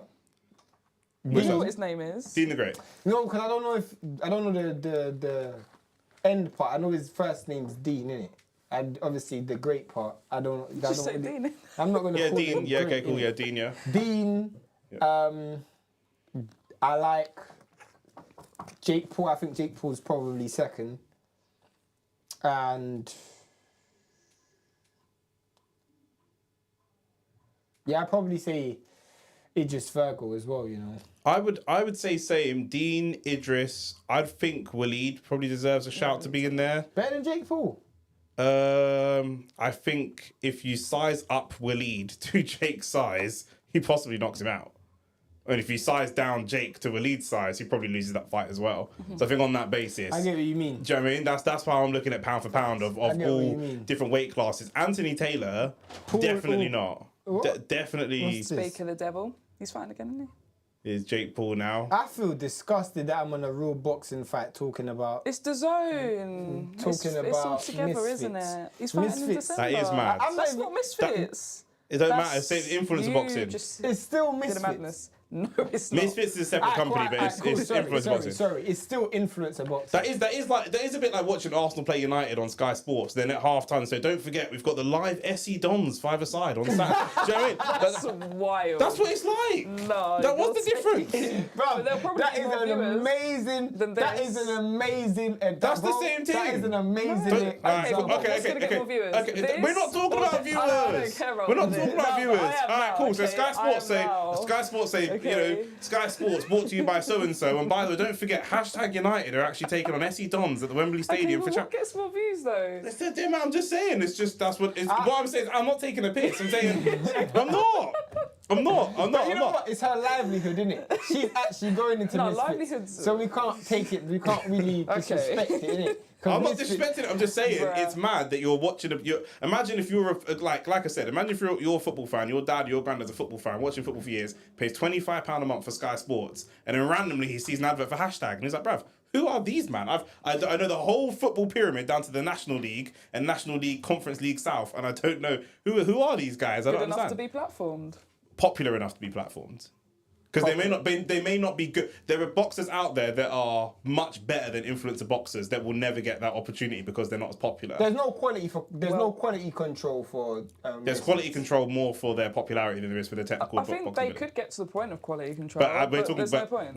we're in today. I As want of today. Sorry, we're in. Okay. As of sorry, today. We're in I boxing purists. As of today. Yeah, you came We're into in the boxing dungeon purists. right now. Yeah, You real came talk. into the dungeon. I'm getting cooked, so I need. Hang you on, need we to got balance it out. Jack McCormack. Thanks for the comment. And he's just waiting. He was waiting for the result. He's asked for the result of the Gary Cully fight, and they have awarded it to Gary Cully on points. What kind of belt is that? I don't want to disrespect no one. What belt is that? 17 and It 1. looks like a WBA belt, but it doesn't at the same time. I don't think it is a WBA It's obviously belt. not the WBA belt, but it looks like it. Obviously, it might be some form of interim It's weird belt. because it's on box rec. It doesn't. I've got box rec up. It doesn't even say. Looks like, bro, I don't even know. Looks like it's been sat in a wardrobe for 100% some treasure chest. Listen, innit? listen. There's one thing we're not going to do. We're not going to disrespect belts. Do you know what I mean? A belt is a belt. I don't care if it's an That's interim. true. I don't care if it's a That's European Bruv, interim. what do you mean, bro? The man can come up with a Gucci belt and you're happy with that, yeah? Nah, but you know what I'm saying. A boxing belt is a boxing belt. Do you know what I'm saying? I've seen. My guy put Anthony Taylor in a top three. Do you remember? You know who Anthony Taylor is? You know the short wedge one that just launched into. Yeah. I swear, yeah. He hits the nitrous oxide, blood. He hits nitrous oxide to throw a punch. No one says, yeah, this guy's got more stamina than anyone I've ever seen in my My life. favourite This guy thing- raps on his way Yeah. in, he dances on the way in, and he's still got the energy to He's gonna fight. love it. I told. He's got Listen. energy, bro. That guy. My favourite thing about Anthony Taylor is his ring walk. As soon as I see the gal coming in here, I said, hold on a minute, who are these gal? I remember. Do you remember? I said the screenshot. I found them. These men were like, you're never going to find them. An hour later, I was like, I found her. I found her. I saw because I saw you follow do her. that ring walk. Did you? Yeah. So why Blood did you fire. No, see, look now. Look at Shane's taking this conversation. Look at Shane's taking this They ain't gonna be conversation. paying no Idonia to. You know we're live. We're live right now. We're not editing this. I do not care, bro. Jack, 1 second. Jack McCall, just to make sure that Jack knows, it was Gary Cully that won the fight on points, and he retains whatever belt there is that he had Look, before. I And wish I could do that now one day, just we start catfish the the sun. countdown Facts. to the main event now. But Hit the like button, hit the subscribe button, hit the share button. yeah, man, it's all good. Zach said, rumor has it Anthony Taylor and Aaron Chalmers are gonna fight at some point Yeah, it's in not a rumour, it's next year. 2024. I don't even know who Adam Chalmers is, but good luck for that. No, Aaron, I don't know who that is He either. fought Idris, main event in Newcastle. Geordie Shaw guy. You might know him if you saw him. Nah. If it's Geordie Shaw, man won't know him. Are you sure about that? Me and Shane will not know this brother. Really? Never Man, seen him. have you He's ever actually a watched? really nice guy though. What about me or Shane makes you think You that know we what? sit at You know home what? and watch You know what? So Geordie Shaw? Curiosity. Geordie Shaw. Nick, You're mad. let me show you why I'm disrespected. I'd watch the by House you. of Commons.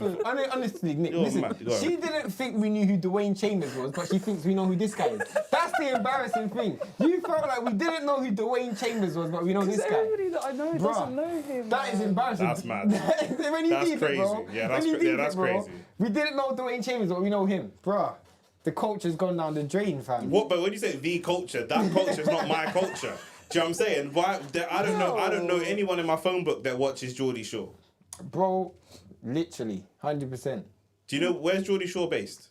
Geordie, innit? Newcastle. Okay, bro. I was just checking. You might not have even known that. Because of football, innit? That's Yeah, the only reason why. That's it. The Geordies, innit? The Shout out tunes. True Geordie, man. Literally. Shout out True Geordie, you know. Nah, I ain't shouting out them man there, fam. Them man, they got enough accusations. I can't even Yeah, get it's true. into, fam. Real talk, 100%. Boy. There you go. So that fight's gonna happen. I don't see Anthony Taylor in your top three. I think that's crazy. No. He's just what came to my mind because you said I thought it was just influencers. But No. then in that Top case, you three, have to top put Idris and three them man in boxers there. Okay. in the influencer world. Okay, so they're not in the influencer world technically. Do you, Who? Anthony is classified. Idris isn't. Do you, He's do in you the pro actually ranks. genuinely believe KSI could whatever beat, you're what's saying. it called? KSI could beat Jake Paul. Do you genuinely believe that? Oh, yeah, you have to Yes. say that, innit? That's not even I have to say. Oh, that. it's on the payroll. Yeah. Oh, It's you are to KSI to Misfits. What Let Ade me is to DAZN. Oh man. I spoke It's not that I spoke to man. Dev, yeah. I spoke to Dev the day before. I don't even care. You will see this. I spoke to craziness. Dev, yeah, or before Usyk versus Dubois. I'm like, Dev, you know about boxing, bro. You genuinely. He's like, yeah, man. Dubois can do it. Dubois can do it. I'm like, bro, you don't believe that. You see when you sign them, see Dev, you see when you sign these big money contracts, yeah. These bro, what platform is that with? TNT. TNT must have had a wire on you like the FBI, blood. I swear down. Bruv, I've done bare BT Sports shows, yeah, and bro, all of them man, they are literally just they will support whoever. Like I'll never.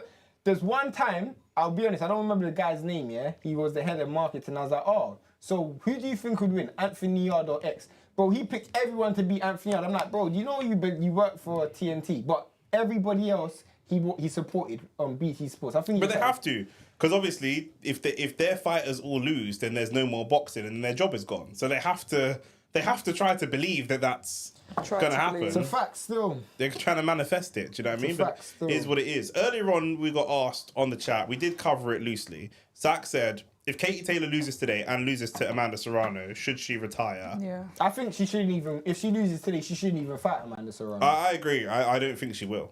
I'm just annoyed that this fight isn't 3 minutes, bruv. I'm genuinely annoyed, bruv. Because... Yeah. If it was 3 minutes, I'd give Chantel Cameron a much bigger chance of knocking her out. But I just think women's boxing needs to start being 3 minutes. But we need more knockouts. That's something that 100%. will grow the sport. You know, if you go online now and watch the top 10 most technical boxers, it's got like 100,000 views. You search the top 10 knockouts. That's one of the biggest. Millions. There's millions of views. That's one of the biggest boxing videos every single year. Top 10 knockouts of 2023. 100%. Top 10 knockouts. And unfortunately, you know, we don't have any women's knockouts in there. Either you have to be like Clarissa Shields and be a massive trash talker, where, bro, you're gonna trash talk your way. Or Alicia Baumgardner and do drugs. Don't say that. Let's not disrespect. Allegedly. Let's not disrespect her. Because that body was made from God, fam. Yeah, that's your girl, innit? He loves that. When it happened, You brought her up enough times for me to because she's a bad boy fighter. When it first happened, we were covering it on one of our podcasts. He was devastated. I was devastated, fam. I'll bring up the clip. He was devastated. Honestly, he was so upset. But I'm disappointed in it. But I'm hoping it's a lie in it. I hope she got stitched up. I believe in her like Eddie Hearn believes in Conor Benn, innit? No one believes in anyone like Eddie Hearn believes in Conor Benn. But what is AJ doing with Addy? They did something. It's the day of reckoning. They don't respect Addy though. Why is he blending in with the background? Bro? They could have done something better with the lighting. No, shout out Addy, man. Addy's not that dark skinned, bruv. Shout out Addy, man. Come on. It's what he's wearing. It's not helping though. He's not even that dark skinned, bro. They don't even respect him. That shot's not that bad. The wide shot's a bit crazy. But there you go. Bro, yeah, shout out to Ade, man. Ade gets some big plates. They need to get Andres behind that, innit? So sorting out the camera. Yeah, Andres are behind that. Shout out Andres, man. Yeah, I'm saying. The main card podcast just commented, shout out you for tuning in. Big love. And they said, W stream. My guy, big love all the time. Hit the like and subscribe button, obviously. 100%, always. Man like Joseph Parker, you know. Look, he's the only one there wearing trainers, blood. Why go on to my man? It's like they've definitely just grabbed him. They've grabbed him out of the crowd, innit? Like he weren't even scheduled to be there. Look at Flip, and you said I told you Andy Lee's going to go and get a change of clothes. I told you. He's going to go and get changed. Boxing's a small world, you know. Like everyone in boxing does more than one job. Facts. So there's no one in boxing that has just one job. Everyone does a bit of presenting, a bit of this, a bit of that. Belly's presenting now. Yeah, of course, yeah. My man's in the jungle, fam. Tony Belly, bro. He's doing well. He's holding it down. Have you been watching it? Yeah, of course I have. You don't look like Trash a person. TV. You don't look like a person who watches. I can't tell if Joseph Parker's wearing Yeezys or AstroTurfs, blood. He looks like he's wearing Hypervenoms and that, but he's got 99 curve and that, like that's peak. You know them dead cage football players back in the day, bro. That's what he's like. They got a fresh crepe. Yeah, the freshest crepe. Yeah. So they never touched the fucking ball, blood. That's why it's fresh. You know, like that. I was surprised he's still out and free, blood. Didn't he have charges pending, blood? What? But man, Joseph Saudi, fam. But you see one day, yeah, like no disrespect, one day Joseph Parker's gonna pass away, as we all are, yeah, and 20, 30 years later, there's gonna be a documentary about my man. Yeah, it's all gonna come out, all the things my man is into, bro. Do you know what I mean? Man's half Aussie, half Peruvian and that, blood. I swear down. That man there, he's not serious, bro. He's not serious at all. He's not even from Australia, so he's from New Zealand. He's from New Zealand, yeah, that's it. Half Kiwi, half Peruvian blood. Facts. But yeah, shout out to him, man. That's my guy, man. He assures me that he said to Wilder and AJ that they have to fight each other. They can't be on the same card and not fight each other. I told him. To Addy, bro. It don't matter, but he told them that from me directly. Huh? He told them that from me directly. Yeah, my man looks like he's going to a prom, fam. Oh. What is man? Why? My man's wearing the same suit as the war, fam. Why has Deontay Wilder's mum dressed him for high school prom?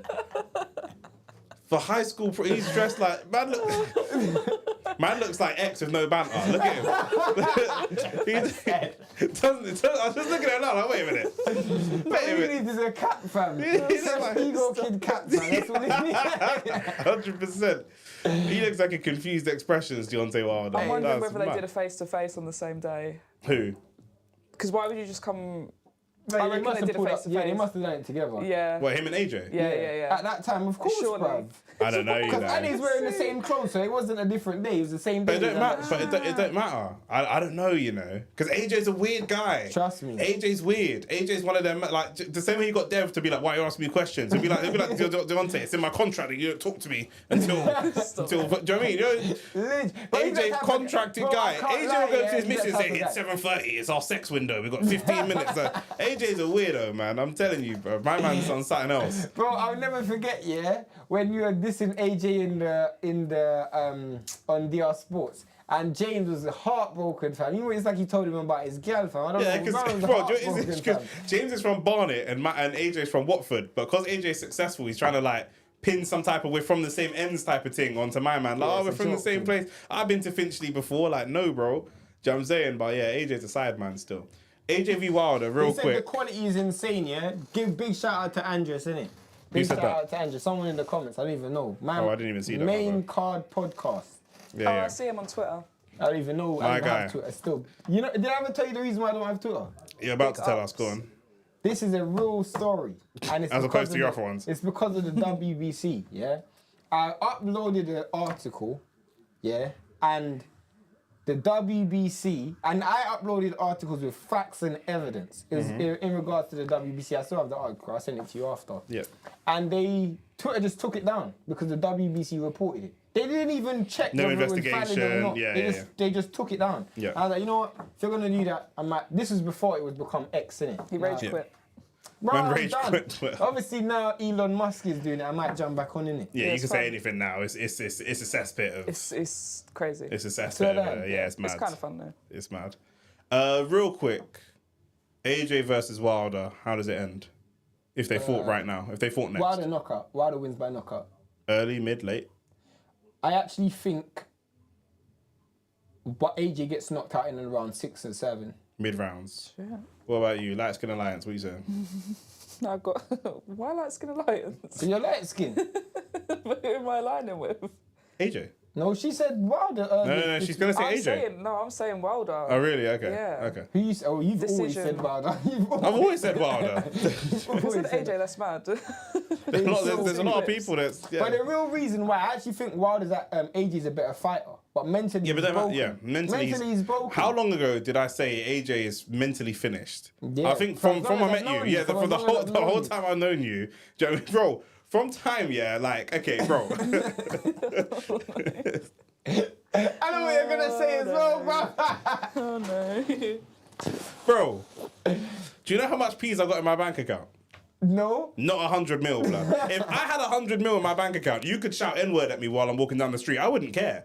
It would bounce off me, bro. Do you know what I'm Facts. saying? Man's got like 150 mil. He's got all type of Under Armour clothes. Do you know what I'm saying? He had Maya Jammer on loan for 6 months. Do you know what I'm saying? Giving her some first team minutes, bro. He's doing.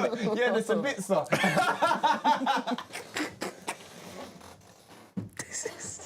That low deal, bruv. It didn't bang still, so I returned you back that. And the team didn't want you neither, so they sold you.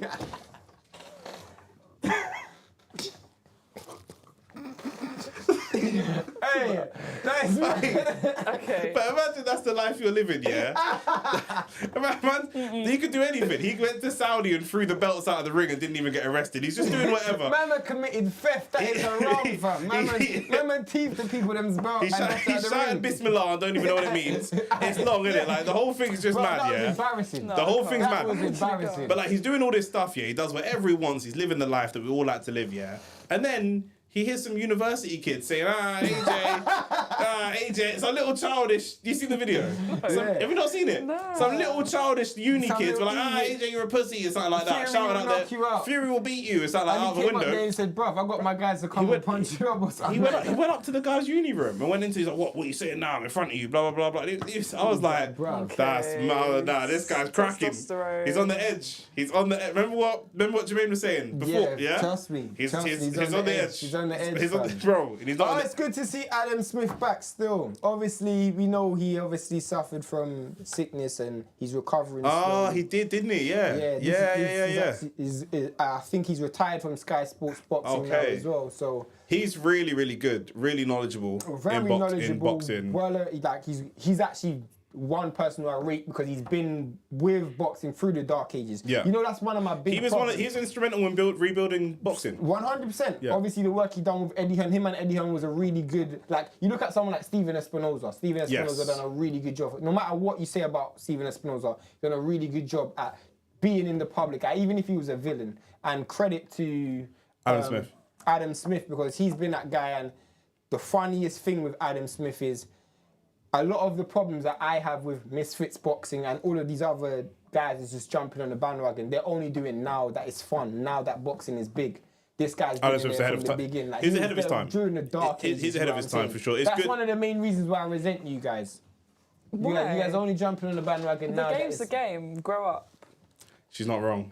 Unfortunately, you guys need to have some self-respect and find your self-respect. Just let us do our tag teams and all of them. But I'm not gonna lie though. I wanted to see a tag team: Francis Ngannou and Mike Tyson versus Fury and his dad. I would have loved to see a tag team. Fury and his dad would lose. Mike would knock out both of them. Bro, Mike is older than dirt, fam. Mike versus John Fury. Yeah, he'll beat John Fury, but he ain't. Bro. Right, if that got onto Misfits, you watch him? 1,000,000%. 100%. Okay. Nah, but you know what it is, yeah? Misfits. I'm watching it for Bants though. I was going to say something crazy that I can't even say. Nah. Don't say it, bro. It's your channel, bro. It's your channel. I was going to say, yeah. No, you can't fumble. Here we go. Misfits is like watching certain adult content that you shouldn't be watching, yeah? You know, like, I'm swearing down, I told you. That's what I said. I shouldn't even say it. Church tomorrow. Certain things man to watch, yeah, and posting up, I'm like, rah, did I really do that? Like, that's terrible. I can't believe I just did that. That's terrible, bro. I'm telling you. That's what it's like watching Misfits. Nick talking about himself, bro. That's what it's like watching Misfits, I'm telling you. Bro, do you know what I mean? Catch myself from certain man, you know. I'm telling you, well, boy, I wasn't going to say it, but you're like, say it. No, I thought you were going to say something respectful, bro. No, I told you it's going to be left field. I told you. I did warn you that. I warned you about that. So that's what it is. But nah, I think, I think Mike and Ngannou would take that fight. Mike and Ngannou versus Fury and his dad. I mean, Fury's dad will take that fight. I just want to see John fight. No, but I'm not saying take. I'm saying I think they'll win when I say take it. Who do you think? Who do you think would win? Yeah, it's Mike Tyson, isn't it? And Ngannou. Ngannou, yeah, it's got to be. Because I think John Fury is such a non-factor. He's such a fake hard man. He's such a myth. Yeah, this myth about him, he's loud. He's just like, you go to any pub in England, there's a couple John Furies in there getting drunk and shouting. He's such a myth, yeah, that like, it's basically Mike Tyson and Francis Ngannou both versus Tyson Fury. Because his dad's nothing, like. If either one of them, Francis Ngannou or Mike Tyson, banged him in his face, he's gone. Yeah, he's gone. Yes, yeah, he's not hard like that. I do want to see him fight. He's not a hard man. The truth is, the reason he's why... He's a loud man, but he's not hard. The reason why I would say Ngannou and Tyson would win is because if I was Tyson and Ngannou, I'm just saying Ngannou knock John Fury out quick and then it's 2 versus 1. That's what I'm saying. It's 2 versus 1 instantly. That's what I'm saying. John Fury is a non-factor. Whereas I don't think Tyson... Well, we know Tyson Fury can't knock Ngannou out straight away, and I don't think Tyson Fury could knock Mike Tyson out instantly neither. Well, Ngannou could knock John Fury out Mike Tyson... Putting Mike Tyson up against John Fury is wild disrespectful. Wild disrespectful, bruv. That's like putting Lionel Messi up against hashtag. Like, it don't make no sense. Leave hashtag alone. No, I'm just saying. Hashtag has caught strays to me. They're cool. Like, I'm cool with some of them. I'm just saying, like, Mike Tyson is a legitimate ex-professional fighter. He's been punched in the face and hit by guys that have trained all their lives to throw a punch. You know, yeah. John Fury's never fought professionally. He did, but it was very shit. How many fights did he have? I think 12 and there you go. 4 losses. Jake Paul and the main thing. But I was just going to say, Ade, yeah, for all the black kids that's watching this, you can feel like he could make it when you see someone like Ade, you know. They didn't get like, they got like a true, with a name like Ade, bro. Ade Oladipo, bro. Let's keep it real. That back in the day when I grew up, it was Susan and Deborah and Dave and Derek. It was never no Ades on TV, bro. I have to give it respect. Let's keep it real, though. Put some respect on Bruce Forsyth, please. What are you talking Bruce about? Forsyth isn't black. Exactly. He's saying back in the day. I know what he's saying, that he grew up with, There was no with what? Well, I don't know if you do know what he's saying. with non-ethnics. Yeah, that's what I'm saying. Oh, know I what thought you're you were saying. saying even if there were black people on TV, they'd be called these types. They'd be called Susan and Derek No, and but David what was and my that. man? Bruce Forsyth. Trevor McDonald. Yeah, I remember you're too young for him, aren't you? Trevor McDonald's bad Bro, man. you're showing your age there still. Yeah, Trevor That is McDonald's I bad think man. the first He's a black guy with glasses.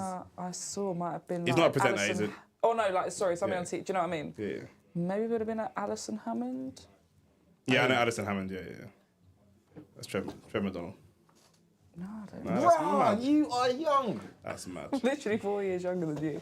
But I remember. Yeah, but it don't matter though. It don't, you're still Bro, young still. You missed, You're you young missed the still. golden generation still. Screaming. We're Well, in am I that- like half your age? Huh? You said you were.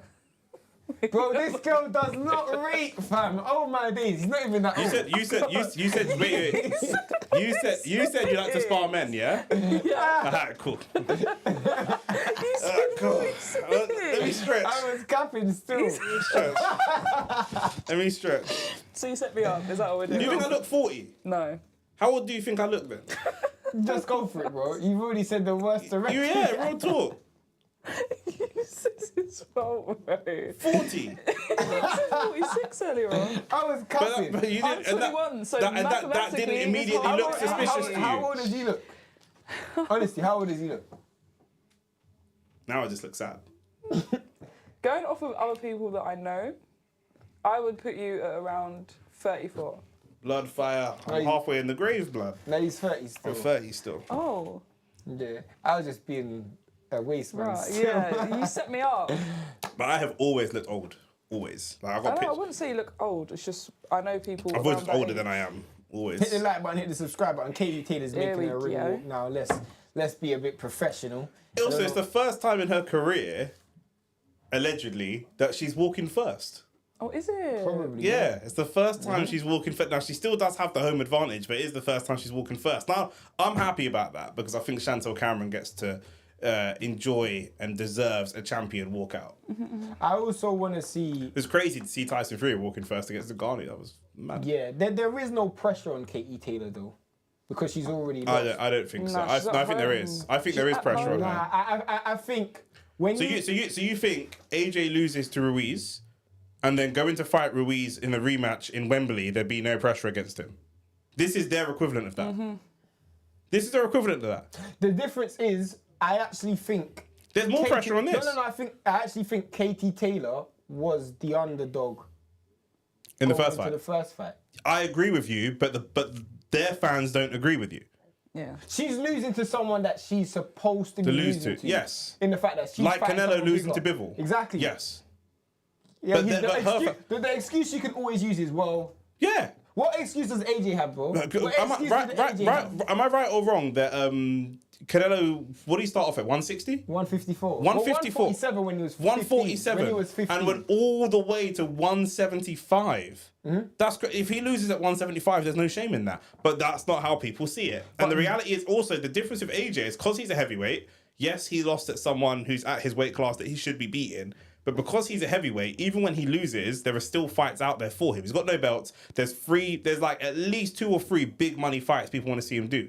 If she loses this, people are going, boy, you might as well retire. The question is like, now, when do you retire now? Do you lose to Serrano and then retire? That's why there's pressure on her. This is for her career. AJ losing to Usyk, he lost to Ruiz once, beat him, and then lost to Usyk twice. But never did anyone say he should retire. He's finished. He's maybe some one people or were saying two, but that was quickly shot down as being ridiculous. We still want to see him fight Fury. We still want to see him fight Wilder. Realistically, if there was an opportunity for him to have a trilogy fight or a second fight with Dillian White, some people would be happy to see that.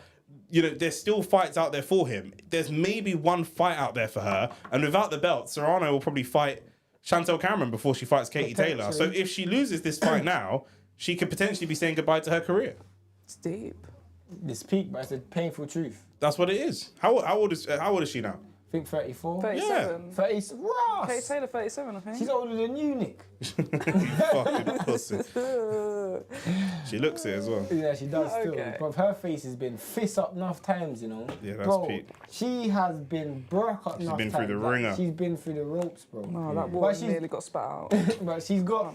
On an all serious note, though, even if she does lose, she's still a legend in this thing. Still. 100%. Because what she's done for women's boxing, especially in this country, she made it possible for loads of people, you know what I'm saying? I'm just looking at her record now. She obviously came first in the Olympic Games, Olympic champion. She won 5 world championships, 6 European championships, 5 EU championships, and 1 European Games as an amateur boxer. Which If is she insane.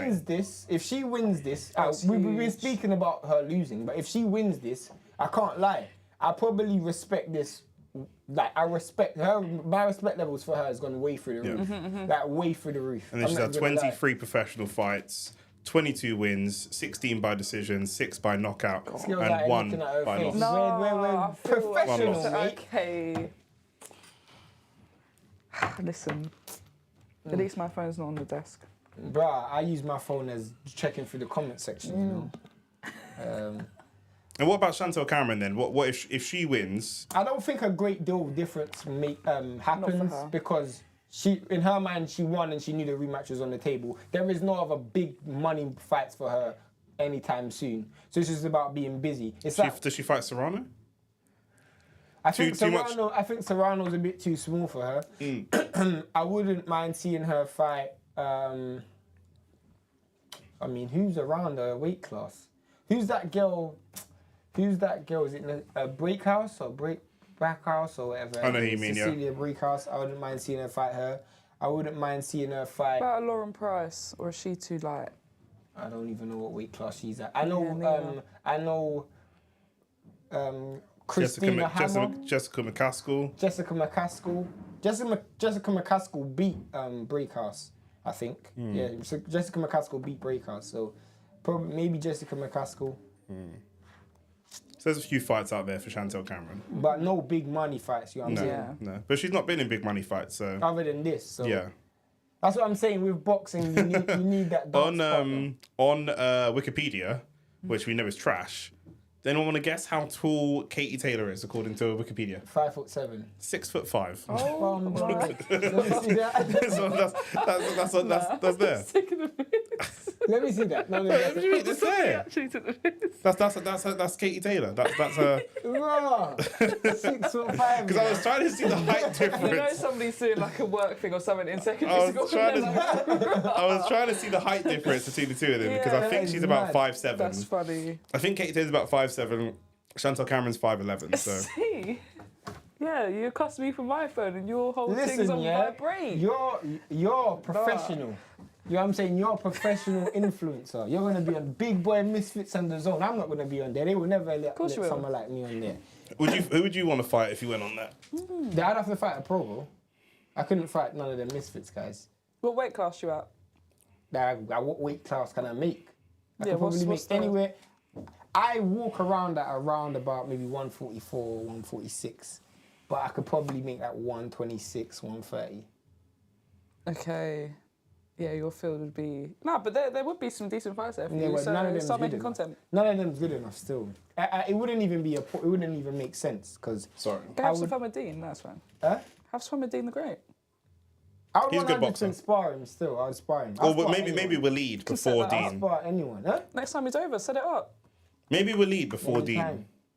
There's bears. That's why I remember Laurie was like, I'm looking to do this boxing thing with the AFTV and DR Sports. I'm like, who would you spar? I'm like, bro, the only person that I could actually spar is someone like flipping Cecil or someone who's gonna be significantly bigger than me. There's gonna be such a I couldn't spar anyone my size. James or something. Like that guy's way too. He's not skilled enough to. The problem I have is that I'm not very tall. I'm 5'8", but I'm very, very heavy. See, so that's the problem I have. That's what I'm saying. I'm 196 pounds. That's what I'm saying. So I'd probably I'd end up fighting maybe at around 175, maybe 170, and then I'm fighting guys that are way bigger than me. Everyone I fight is going to be 6. I'm going to be fighting people I'm going to fight some absolute. And I look at myself and I don't know if I got body dysmorphia or what, but I look at myself and think, I'm not as big as these man. Well, but some people are like, you are quite stocky. And I'm like, no, I'm not. I don't feel like I should be fighting these man. It's just, but even for me, everyone's different. Shout out Master Fearing in the chat as well. Chantel Cameron for the win. Yep, I think are we all unanimous on the Chantel Cameron win tonight? Yeah. It would be lovely to see Katy Taylor win though, all jokes aside. It would be lovely to see her. Why lovely? Why? Because I do think she's done well for the sport and I think she deserves a good exit, send-off. a good send-off, innit? She's in front of her home crowd. I don't really give a crap about Chantel Cameron anyway because she ain't gonna make women's boxing great anyway. Like, you know what I'm saying? Like, there's no big fights for her if she wins. If Katy Taylor wins, I see Amanda Serrano rematch. You can see Michaela. Like, there's so many fights for her, which is exciting. She's 37 though. I mean, yeah. It's difficult because you're saying all the stuff about Chantel Cameron, but a lot of that is not because of her boxing ability. A lot of that is because Eddie Hearn picked up Katy Taylor from the Olympics and built a profile around her. So now to be looking at Chantel Cameron and go, I don't give a fuck about you. You're not gonna do anything for boxing. I think that's a little bit unfair because she's had 18 fights, has won them all, 8 knockouts. What weight class does Natasha Jonas fight at? And does she still fight? If so, yeah, she's fighting soon, isn't she? Yeah, she would be good against Michaela. She's fighting Michaela. See, the winner of that would be good against. True. Would be good against Chantel Cameron because Natasha Jonas has got 60 a bit of kg. too. Yeah. She's 39 as well now. Brack thought she's old. Yeah, you lot. I mean, for a boxer, 39 is like. Bro, I'm not gonna lie. You have to understand. We're not protecting a brand here. We're not. Yeah, man don't care, innit? Like, she's 39, she's old, innit? Bro, you know what I'm saying? Like, she's out here. No, if they're all similar age, it's fine, innit? 100, like. Chantel Cameron's 32.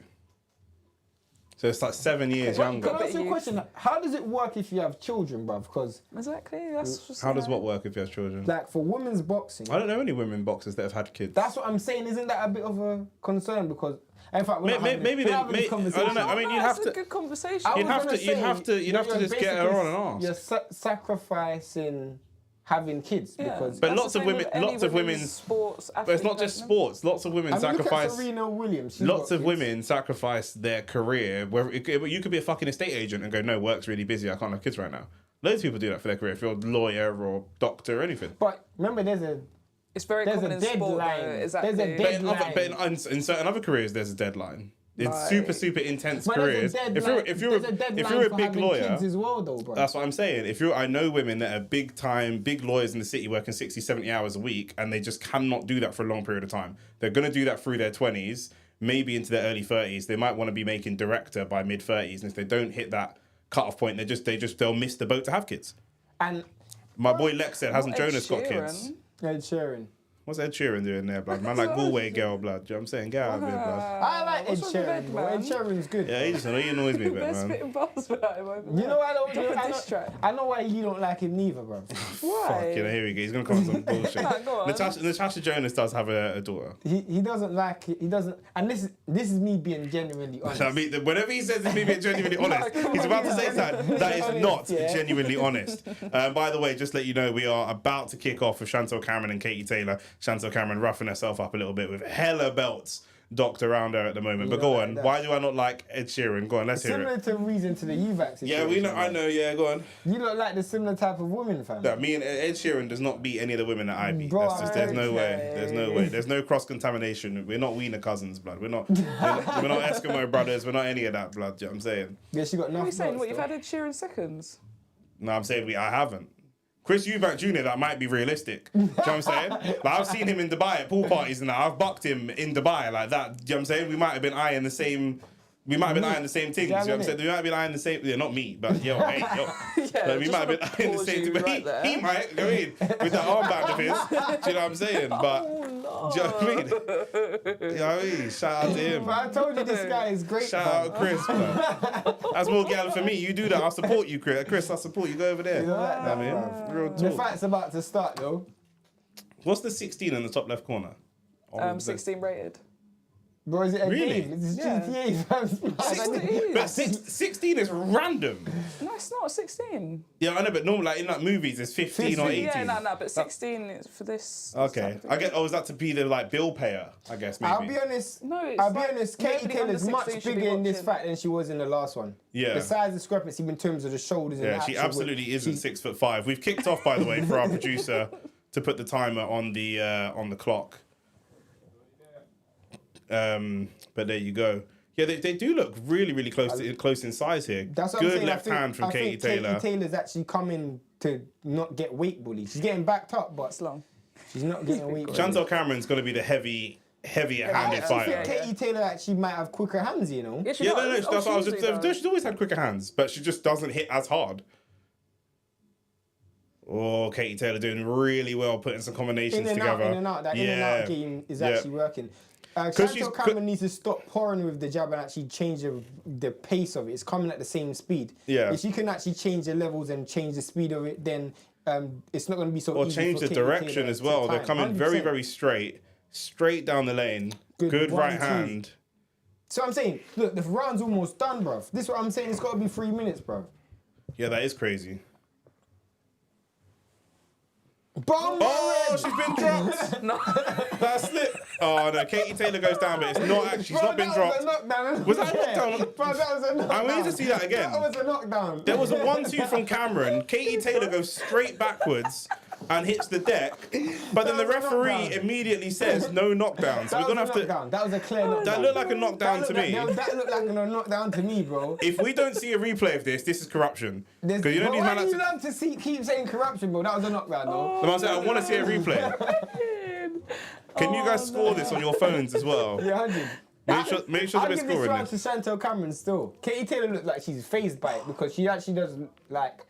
You can even look in her face. Oh, she looks- big right hand. Yep, the she looks power's phased getting to her. again. She looks phased. She looks phased again. A bit shell shocked. Yeah. She looks a bit shell shocked. Let's see if we see a replay of that. By the way. But you're cracking up right now. You lot are something else. Should I leave, blood? You know what I'm saying? It's screaming. Like, okay, go on. Chantel Cameron looked like she got to her, and the power is actually becoming a problem. It's not even so much the weight. As you said, it's the single punch power. But like I said, if we don't see a replay, because to me you I don't should even know not. who this brother is. He's just a guy. He's just a guy from William Hill talking about the betting and stuff. But Fam, come on, bro. we I should don't really even- be seeing a replay of that. For those of you that's just Literally, bro. joined in or just tuned in, sorry. Oh, no. Chantel Cameron has Man's looking dropped like Katy Mitch from Taylor. EastEnders, fam. Dropped Katy Taylor in the first It fight. looked like a drop to me. It did look like the feet were tangled, but it looked like a punch landed as well. I could be wrong though. Let's see.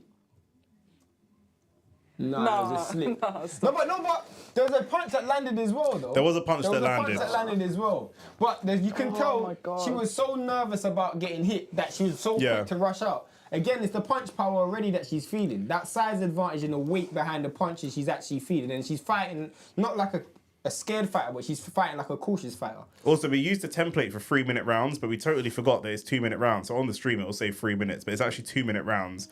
So ignore that. We'll just have to talk you through it. It's very, very. You can tell Katy Taylor's gun shy. Like she's only fighting at one range. You see what I'm saying? Like she's very, very gun shy. The problem that she has, and the problem she's always had, is no head movement. So she's using her feet to get in and get out. But as she gets older, she's 37. You know, the reflexes and stuff, and the knees. Do you know what I'm saying? My boy Lex is watching. He has bad knees. Do you know what I mean? You can't get in and out the same way. She's gonna get stopped. I can see it already It's the because same she's. with I said that. Because she's fighting at such a high tempo already, just to defend herself. It's gonna take its toll down the stretch. This is what I'm saying. This fight should be 3 minutes, bro, because she could actually get. If it was stopped 3 early. minutes, she would get stopped in round 5. I'd be 100%. confident of that. 100%. But this is what we knew it would be. Katy Taylor throwing more volume and Chantel Cameron throwing more power Hit punches. the like button, hit the subscribe button, everyone who's watching. It's getting a bit. Yeah, they're getting a bit Shaky close. little thing. Getting a little bit close. William Smith, a Coley like in this No, I don't round. think it is. I'm joking. No way. Is that a cut on Chantel Cameron's nose? Yeah, it is. A cut. Or abrasion. Or- Maybe it's from yeah. from a head coming forward. I'm not quite Yeah. sure. Again, I do like Katy Taylor's Go on, footwork. good left hand. Yeah. She's got good footwork, but she just needs to put some head movement with the footwork. And actually stop like fainting with some punches because she's just bouncing with no punches from. She's bouncing like it's like great left hand again. Good left hook from Katy Taylor on the inside. Good left hand again. And you know what she done there? She actually waited. She didn't just throw randomly. She actually waited for the shot. You can see the strength for Chantel Cameron though, just shrugging her off. Doing right now. That was a great round of boxing. That was a great round of boxing. You know what? A bit messy, but that's fine. That's gonna happen. And you know what? I'm gonna give it 2-0 to Katy Taylor. If that because it wasn't a legit knockdown. 1-1. Because it wasn't a legit knockdown, I think she was more cleaner, more consistently in the first round. I'd say 1-1. 2-0 Katy Taylor to me. Let me know in the chat how you guys have got it, if you guys are scoring it as well. But to me, that's got to be 2-0 Katy Taylor. Chantel Cameron, actually, as the harder hitter, she can take a step back. Katy Taylor, it's like when you take a 1-0 lead in football. She can let Katy Taylor try to push the action and catch her coming in as the bigger, heavy-handed fighter. Do you realise what Katy Taylor does a lot? And I don't know if you guys seen that, but in the two... Punches the arms and stuff. Not even just that. In the 2 video replays that we saw, she throws the reverse 1-2. She throws the backhand first before she throws the lead hand, which from a distance perspective isn't that good. But from a that's balance, the gamble. It offsets the opponent's balance because when you're coming in, you're actually trying to leave with the furthest hand. But she also leaves her left quite far out. So she steps in with the right, and then she's got the perfect range for the left hand. And she doesn't have to throw the left hook straight down the pipe. She throws it around as well. She goes around the guard a lot to land that clean. I think defensively, Katy Taylor really could have benefited from just literally, as you said, getting your head off the line. But the fight is very scrappy. Okay. I think this is a really good fight. Yeah, I know you're saying it's scrappy, but the ratio of scrap to action is very, very high. It's very good. It's in a high volume, but yes. I do feel like the punch, and I've always realised this with women's boxing, women focus a lot on recoil instead of actually loading up on one shot. Bam, bam, bam, bam, bam. But there's no point in them loading up on one shot because most of them just don't have the power to do damage. 100%. But I'm just saying, because of that, they overcompensate on recoil. It looks like milling at times, but You know what I'm saying? By the time your punch is landed, you're already bringing it back. You know what I'm saying? Instead of like, bam, follow through all the way through with it, which you never really see that. Obviously, when Alicia Baumgardner fights, it's slightly different, but... She has assistance, doesn't she? Chantel Cameron getting... rough in there. Yeah, getting a little bit rough. Have you seen her face? Have you pre-done her? face? Yeah. Savannah Marshall fights like that as well, or she follow-throughs on her punches as well. But she's one of the harder hitters in women's boxing. Definitely. She knows, that's what I'm saying. When they know they've got the power. Katy Taylor's doing something here, which is the gamble, and she's using offense as her defense. 100%. So as she's walking back, she's throwing flurries and windmills just to keep her opponent off of her. Do you know what's so funny? This is very similar to how it might be later today with Benavidez and Andrade. Yes. Where Andrade's using offense to keep Benavidez off him. Yes. And it's whether... there's a cut over Cameron's eye. I think there's a heavy cut over Cameron's eye. That was from a head clash as well. You can see that Katy Taylor's willing to get nasty in there as well, which I think, take it or leave it, it's going to get scrappy in there. Already. But that's the part of her game where she struggled, I think last time. Katy Taylor won that round as well. I think so. I think Katy Taylor could potentially win this fight. I really do. I think Cameron's fighting her fight. She's not fighting a clean fight. Again, obviously, there's the head clash. Brilliant left hook. Yeah, Katy Taylor's just landing more clean punches in the exchanges. And I think Cameron could just give herself a bit more space. That's why I said take a step back. She's smothering her shots. Literally. Katy Taylor's going to have to step forwards. That's her style. She's the one under pressure. She's the one that's going to. She's the one with the shorter range. Let her step forwards. You don't have to step into her. You're doing half her work for her. 100%. You're putting yourself in the danger zone for no good reason. You hit harder than this girl. Oh, Kerry Kays. I've never heard of him before. Well, it's a nasty cut on the head of Chantel Cameron. The benefit, though, is it's not one of those ones in and around the eye which block the vision. That would probably be worse. Yeah. I've seen some real bad cuts. But if that gets targeted and opens up, and 100%. It looks like it could already be opening up, this could get stopped. Then it could get stopped early. Katy Taylor, bruh.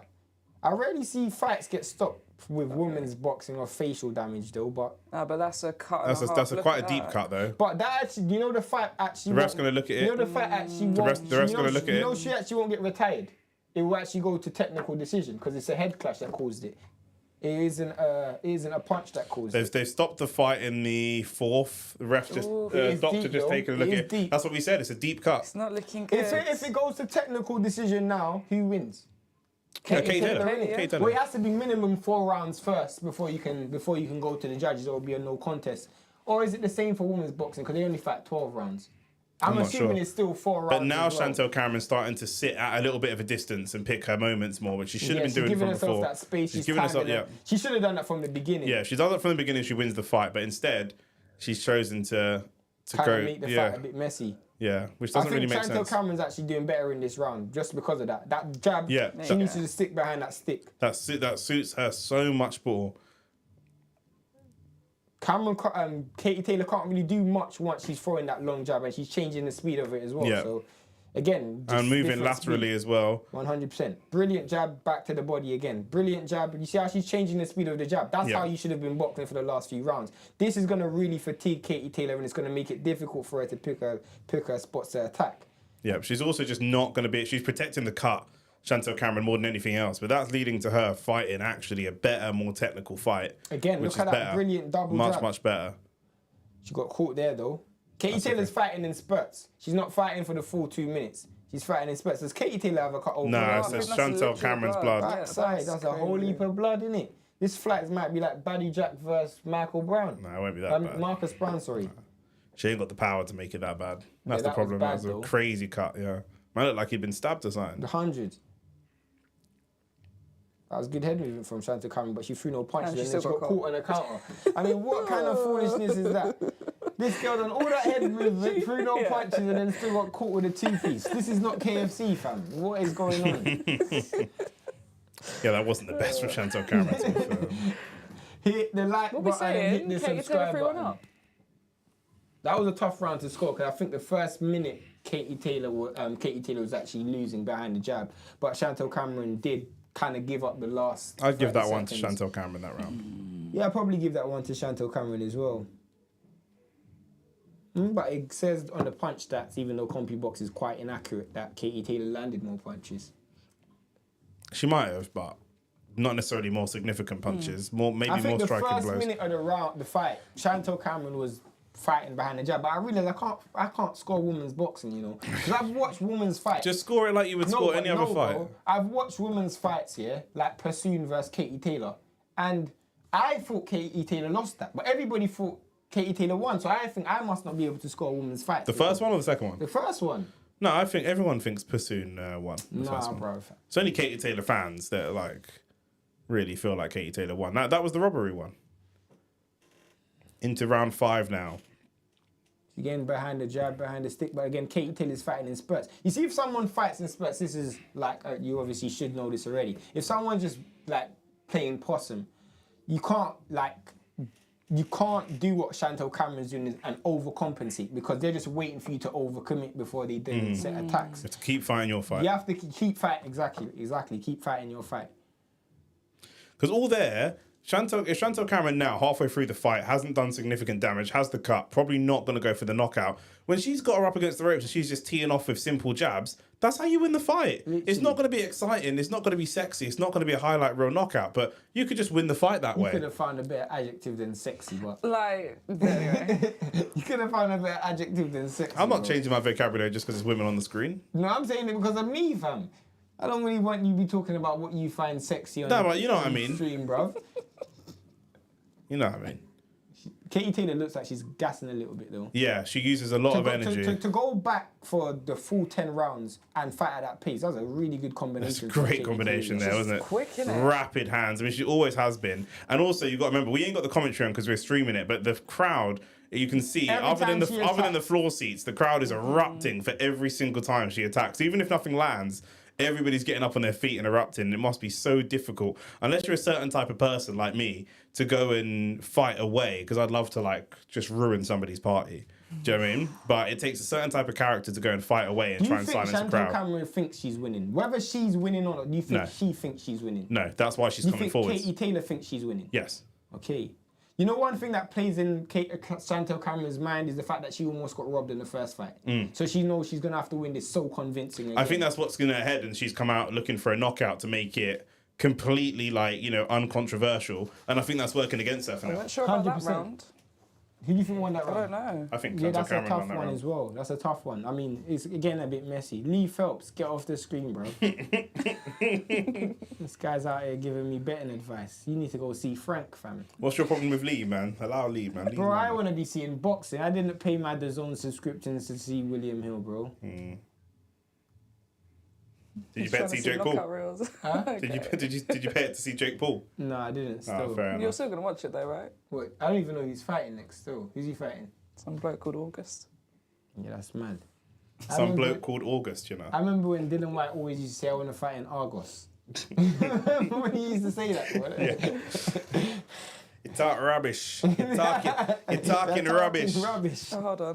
And how's Barry Jones got it? Excellent use of graphics there, Barry Jones, because we can't see which fight is which. Okay, so he's got it the first round to Chantal Cameron and then the rest all to Which Katy I gave Taylor. the first round to Chantal Cameron. I think I would have given one more round to Chantal Cameron. So he's got it probably about... He's got it one round off what I have.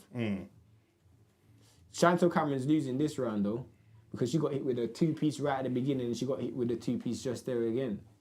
That's peak, blood. 4 pieces, no wings, no mini fillet, no Literally. coleslaw, no nothing, no blood. coleslaw, No biscuit, no blood. chips, no biscuit, none of that, Biscuit? no Yeah, gravy. so you ain't been none to of Jamaica, have you? Nah, that's Yes. American. No. You had it? What? Oh, Biscuit. bruv. Yeah, come on, man. You ain't been You ain't been to Jamaica, have you? Nah, I've only Yeah. been once and that America was in took my mum's that. belly. America took that from Jamaica. But that ain't even... You weren't even there, bro. Your mum was there. You didn't feel the humidity in that, blood. You know what I mean? Humidity. What do you think? Egyptians called Gyptian and that, blood. It's Okay, peak. get out of here. They're like that. Bro, what was she gonna say? I don't yesterday. Hey, what? Hey, I don't know when that, blood.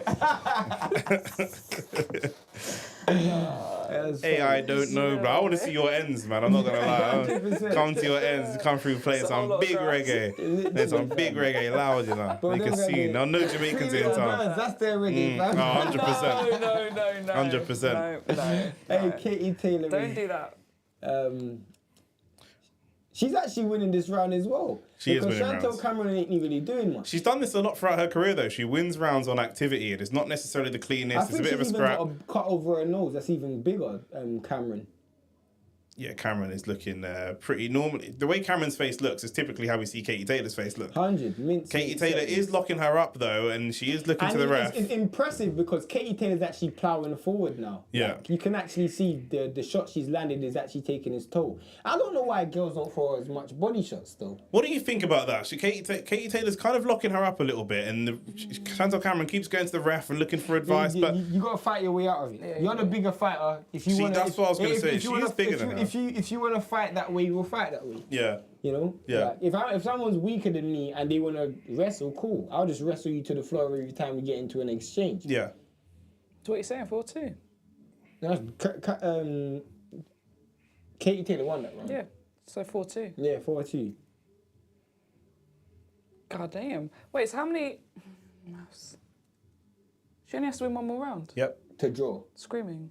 Not to draw. Yeah, to draw. It's 5-5. She can get a 5-5. It's a 10-round fight. Bruh, to draw. I'm screaming. Are you drunk? Yeah. Oh my god, yeah. Half of the round would be Okay, 5. yeah, She yeah. wins the next round. You skip school to go straight to social media, innit? I like This girl said, I wanted to be an It's terrible. influence. I do not need maths. Literally, fam. Oh, that's funny. Coming into round what now, Lauren? What round is this? Which round is this? 7. There you go. Chantal Cameron's come up with a bit more incentive. You can tell that cuts caused her problems mentally, Yeah. though. Yeah, for sure. And she's had to change the way that she fights, which is the way of cuts. It's unfortunate. And again, she won't get a rematch. Look, now she's trying to lock up Katy Taylor in a headlock as well. Drag her into the position that she wants her in. But she's just got to keep using the jab. Yeah, the jab's gone. But you know why? Because she's using that same left hand to block the cut. She's now stopped throwing the jab. You know This what I'm is saying? one of the worst performances I've ever I don't know seen. if you just heard what I said. Sorry, I did hear. Cool, because it was actually a really important point. Say it again. I said, because she's using the left hand to Yeah. block the cut, she's not throwing the jab. Yes. You know what I'm saying? So, But the cut is right on the top of her head. It's in a place where the jab in hand is not even really going to be covering that part of your forehead anyway. but look at what she's doing. She's Yeah. deploying a real tight high guard like she's Yeah. Eastern European. Like that's how them old Eastern European fighters used to fight. Like real tight high guard. Bro, that was a good shot. Good left hand. Don't know why DAZN is giving us this angle. I am so not a Katy Taylor fan in terms of how she fights. Like she fights so messy. Like all of her fights are like this. I don't even know how people. But she's a scrapper. She's basically Liam Smith. No, she's. Don't you think Serrano's quite similar? Yeah, very much so. Exactly. She fights like who she. Whoa, she looks like she hurt Chantel Cameron there. Maybe not. No, she would have big been right shot hand. though. She span her with a good punch though. Oh, that's a good left hook there and a good right hand on the back of it. But she's just smothering it up. You know who she fights like? She fights like Sean Porter. I could see that, yeah. I still think she fights like Liam Smith, though. No, she fights like Anthony Taylor. What's that guy from Misfits? You know, that guy that just hugs and whines with people. But I actually don't think... I disagree. Like, she's... I think she can't judge distance. She just can't judge distance. Sean Porter, bro. Yeah. That's why I said Sean Porter. Anthony Taylor's different, though. Anthony Taylor looks to hit you with a power punch and then smother you before you can hit him back. Do you know what I'm saying? But True man's 5'2" or something, so you know what I mean? It's crazy. It's peak. He's got a lot of airtime on this. He don't have to travel. He don't have to travel far to hit the floor. Like that, the floor's his next door neighbour. Literally, you know what I'm saying? That guy's shorter than an album skit, fam. That guy is a legit, fam. I lie, man. Officer respect on that. Peak, man. Don't worry, you and him are good brethren, isn't it? He probably Light Skin Alliance. Okay. Yeah, Light Skin Alliance. I told you. Yeah, fair. Literally. So you must you bank on Conor Ben then? Nah. What do you mean? Okay, this Why is are you not what capping? we're doing. No, this is Why not are you what we're capping? doing. Why are you capping? This is not what we're doing. We can all see you capping. Nah. Hit the like Let button, me hit the live, let me subscribe live. button. Like button and comment down below. Out now on all digital platforms. Snipe it out now. It's 11. Oh, Chantel Cameron complaining. She definitely shouldn't be turning her back, and I'm not entirely sure what she's complaining about. Great right hand from Katy Taylor. Katy Taylor's actually winning this fight. She's cooking her. It's actually one of her more convincing wins. If she wins this round, she's won the fight. Yeah. Unless she gets knocked out, but yeah. But I can't see that. I don't know what Chantel Cameron is complaining about. I was the biggest advocate for her. She's put on a really poor performance. She's fighting like Lawrence Okoli coach there right now. Well, Amir Khan. No, bro. They're complaining to the ref. Sorry, I forgot. That's certain man's legend, isn't it? Certain man think Amir Khan's a legend and that. Round 8 now. 1 minute left in round 8. Right, that was a good left hand again from Katy Taylor. Again. One of like Shane said, one of the more convincing performances. But she is grabbing onto Chantel Cameron's gloves. She's just spamming the uppercut. She's trying a few uppercuts. That uppercut ain't landed once, bro. Zach said, Zach is in the chat. No. He said his prediction. Bro, she's tried to throw 5 uppercuts in a row. She ain't landed one. Zach's prediction was wrong, and he said nothing new though. Lol. Zach is. Where's the uppercut again? Go on. There we go. She landed that one. She landed that one though. That's mad. Well, like Mike Tyson and Kevin Rooney, blood. Do you know what I'm saying? Old school Tyson. Literally. What's going on now? She's actually piecing her up as well. You know, like that. Yeah, she's won this round. She's won this round. Good left hand. Chantel Cameron's actually done well in this round because why did she look frozen? Bro, Katy Taylor looks like she's frozen. She's buffering a little. Like you not see, like she looks a bit still. Look, you don't see what I'm seeing. She looks a little bit dazed. Yeah, she does look a little bit dazed. She looked like Terry Harper against Alicia Barnes. Come on, Cameron. This is Come on, Chantel. Yeah, I don't like her complaining tactics. I don't like a lot of what I'm seeing from Chantel Cameron in this fight. Man. That's not going to do any favours with a big cut on your forehead, is it? Boom! Great uppercut. Yeah. 6th time lucky. Broken clock's right 2 times a day, innit? 100%. So keep throwing it, it might land one, innit? Yeah. That's the Bruno Fernandes football right there. Keep spamming it, bro.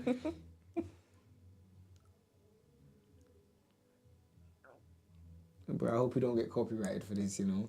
I'm free in the background music. Nah, it's fine. They can hear it. Nah, they won't pick up too much. Should be fine. Hit the like button, hit the subscribe button, please. Snipe it out now on all digital platforms. Ooh. 2 rounds left. We've all got Katy Taylor up on our scorecards by quite a wide margin. Good job. And so again. Chantel Cameron needs to do something here, which is different. And when she's going she's throwing the jabs and teeing up the right hand, there's no belief. She doesn't 100%. believe in the right hand. Look, it's getting a little bit too close. Good shot though. She landed a good left hook there though. Her left hand is fine, but the right hand is just not finding anything. Ooh. Kind of a Joe Calzaghe type punch. A bit of a slap. But she got hit with it. Lex No F1 in body the work, chat though. saying That's what I said. I said Shane that. better not be talking trash about Bruno. What do you mean? About Bruno Who Fernandes. said that? Lex. Bro, Bruno's dead, fam. Oh, That guy needs to get a casket, fam. But that cut's bad. though. what is she complaining about here, Shane? I have no idea. I'm clinching. assuming the excessive holding, Yeah. but Look, it is excessive, to be honest. you can clearly tell Katy Taylor's tired, and I think Chantel Cameron's she's probably tired because she put on extra weight for this fight, and you can clearly see that Katy Taylor's losing this round for me because she's not even trying to fight. She's just throwing a combination. She don't care if it lands, and she's hugging. She's losing this round. Yeah. I think she lost the last 2 rounds, to be honest. Again, she should get deducted a point here, though.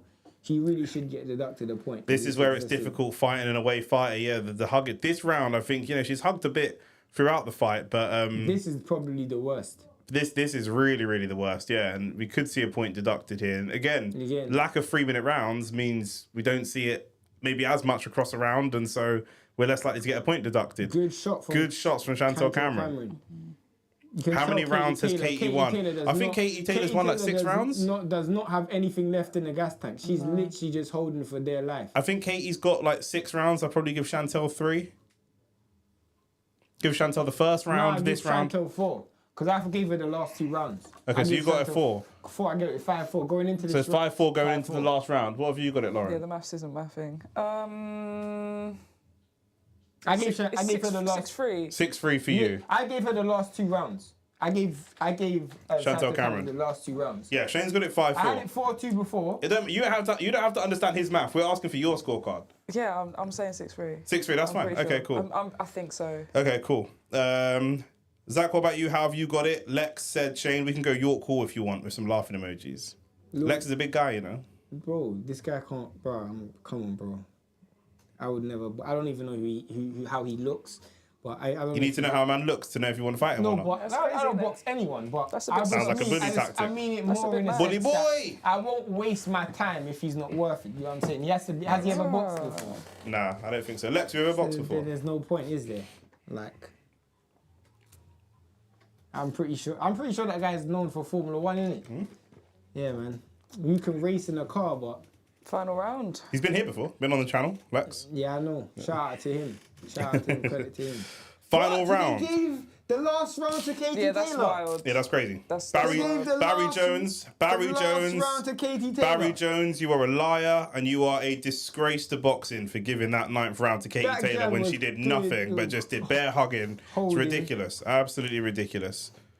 Literally, we need to get Egyptian soundboard. Yeah. Just the beginning. Just that. Literally. Just that. Do you know what I'm It's so saying? funny. Because we're just seeing a non-stop Bare hugging. whining Bro, what are we and seeing right now? non-stop Alright, cool. fam. Non-stop holding and whining. It's not good, fam. Come on, Enough bro. said. I respect you for knowing who that is, though. I didn't think it Oh, was. just leave me alone. I swear to God. This has been a better round for Katy Taylor, but at the same time, I still think she's losing it, though. If Cameron does well in the next 50 seconds, she could potentially earn herself a draw, but we know that she won't. She will probably not get the decision. side. And to be fair, she's also not really earning this round either. So No, she's not. she's got to go back and complain, and she will I mean, Katy Taylor she'll should have got a point deducted. she'll have some grievances, and she'll have a fair point when she And does she go could- back and complain, but she could hasn't also say done that enough. I knocked her down in the first round. Don't like the way that Chantel's just walking forward into Yeah. her. Well, there's so many of them that do that. Look, There's so many of them that do that. 25 seconds left in the fight. And there's been a lot of action, especially early on. And Katy Taylor's legs are almost gone. She looks so tired. But she's a bride. And you have to think again. Yeah, and the ref has got to take a point here. He's got to take a point. He won't take a point. But this is what I'm saying. Fight should be 3 minutes. Yeah, if this is a 3-minute fight, this would change everything for 100%. Chantal. But she didn't give the best account of herself Taylor here. is flipping hugging, boy. That's poor. I don't even think she'll give her a hug after the fight or anything like that. Saying? That's really, huh? What are you guys saying for this? I think Katy Taylor. I think low-key. nah. That last round, Chantal Cameron didn't win. Chantal Cameron. I don't think Katy Taylor done enough in that last round either. That was a horrible Actually, could round. give it a draw, you know. I think that round, you have to give it to someone. You could give it a draw. You had it 6-3 going into the last Bumper Clark round. Are you going to give it a draw? But then you got to think, okay, give or take a round. No, you can't. No, we're asking for your scorecard. Your scorecard is 6-3. There's my scorecard that says Katy Taylor wins, but it could be a draw. Got you. Okay. Yeah. In my opinion, Shane, give us your opinion. I had it 5-4 going into that last round. I don't know who won that. It's there's too many loose So you rounds. think 6-4 either way? No, 6-4, 5-5. 6-4 or 5-5 in favour of Katy Taylor. Yeah, but I don't think Katy Taylor should be proud of that performance, though. That was one bag of holding. I mean, what does it say? That obviously, when you say she shouldn't be proud of that performance, a lot of that is towards the end of the fight. But halfway through the fight, we were saying, well, yeah. This is one of the most convincing Katy Taylor performances we've ever seen. Maybe, again, this is age. She's 37 now. We're seeing her slow down. In her younger days, she could continue that pace for the full 10 rounds. She ain't fighting Amanda Serrano, though. No. She's not fighting Amanda, because Amanda Serrano was fighting 3 minutes. If she can go and get the win here and get the points, then she will probably get the decision. We all know that. I think she'll sail off into the sunset. I told you, bruv, if she wins, she retires, bruv. You did say that before the fight. That. You need to listen to me more often. Well, to be fair, calm down. It hasn't actually happened yet, so let's all just relax. Hit the subscribe button. Slap it out now on all digital platforms and wait for it. Alright, cool. Lex said, I boxed enough, Shane. You're a legend. No, you're good, bro. I'm only joking still. Lex was doing boxing banter with another guy in our group chat and then got called out for a boxing match. And they said, nah, it's all good. Mad. So we're actually going to do, some of the boys and I, we're going to do some sparring at Gym Box. When? At some point over the Christmas period, if you want to come through. And yeah. Haney versus Pro Grey. Definitely looking forward to that. That's an amazing fight. Bam Bam versus Edwards. That's going to be a good fight as well. I hope Bam Bam wins that fight. You don't like Sonny Edwards? Can't stand him. There's something about him I don't like. I don't know if it's because he looks like a discarded baby. I don't know what it is that's just like... Jesus. This guy has no what's it called? Decorum. No decorum. That's the word, fam. No. Does he not? You seen Harry Potter? Yeah. He looks like Voldemort after he's Does he not? Well, Voldemort's younger brother. No, he looks like after at the end when Voldemort's like laying on the floor all dead and that. Like, He's in Star Wars. Yeah. Exactly. Who won this I'm gonna fight? cry again.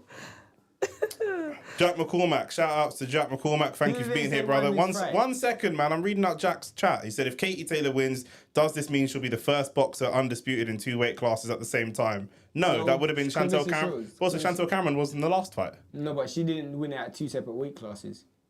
He's saying if he won it at 2 separate weight classes. At the same time. Clarissa Shields done that. Clarissa Shields done this, not hearing the scorecards. I know it's annoying still. Also, it's better watching boxing. I always watch boxing on mute. With no audio. Always, because I don't like the commentary. Yeah. No, I don't like the commentary to sway me, and I don't like the cheering to sway me. You look away for 2 seconds to reply to a text, and you hear bare cheering. You're like, bruv, what was that? Like, also, that's why I tell people all the time when I'm live, just listen to me instead of the commentary because like the commentary slide dead, isn't it? Oh, they're giving it Katy. Of course, they've given it. No one is surprised by that. Even Chantal Cameron's not surprised by that. That's sick, though. That's sick. Yeah, good for her, innit? That's awesome. I'll say this. The positive of this fight was that... Sorry, the music's killing me. It was. You said you don't know the tune, so it's all you're like, well, what's this new music? The positive of the fight is that it was a 50-50 fight. It wasn't the negative is that it wasn't the most aesthetic fight, but the positive is that it was a genuine 50-50. 100%. Do you know what I mean? And we can see that because Chantal Cameron wins the first one, Katy Taylor wins the second one. It back for a free. I mean, no. The thing is, I wouldn't want to see this fight again. I'll tell you what it is. I wouldn't want to see this fight for a third time as a headline, I would happily watch this fight a third time on an undercard. Does that make sense? Yeah, 100%. Yeah, The only way that's going to be an undercard. I know it's not going to happen, but I'm just saying, for me, I wouldn't want to see... If this fight was happening again in 6 months, would I want to do a live stream for it? Is it that big an occasion? Possibly not. No, definitely But not. if it was on an undercard it doesn't have to be like an AJ Wallin fight, but if it was on an undercard of a reasonably entertaining fight, and the two could kind of go together, because the card itself was a bit flat. These two are not a big enough, entertaining enough fight. She looks like she's going to collapse standing there.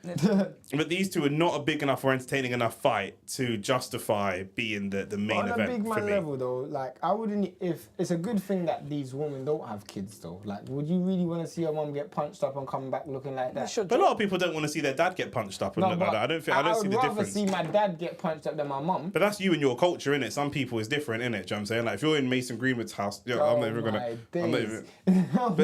I'm just saying, different people have different cultures. Different people have... Okay, forget. I just said different people have different cultures. Hey, you're mixed race, so you have to defend your mixed race brothers. I'm still. saying it's just different people. Do you know what I mean? Yeah. But How do your parents feel about you boxing? Well, they were both fighters. My dad did karate, mum did judo at both high levels, so... That's mad still. So they feel calm? Yeah. There you go. It's in somebody else's household. Around the football pitch. That's what I'm saying. But in other people's household, it's like, no, it can't be that. My sister boxed. All the women in my family boxed. My sister, my cousin, both my female cousins. My little sister never boxed. She's too soft. But my big sister and two of my cousins. My sister didn't box neither. Yeah, they're all boxed. We all had to... She loved watching boxing, but she never boxed. We all boxed. But I'll tell you what about my sister. She was the first one to call me that night when AJ went to fight Ruiz. Ruiz won, and she called me and said, he doesn't look right. That she was the first person to call me and say, before he even walked out, she called and said, I'll tell you what, AJ doesn't look right. There's something about him that don't quite look right. I can see it. And she was the first person, so shout out her for that. But like, yeah, that's my dad's always in the chat talking because he's a boxing coach. What they're saying, but obviously we can't. What's next for Katy Taylor?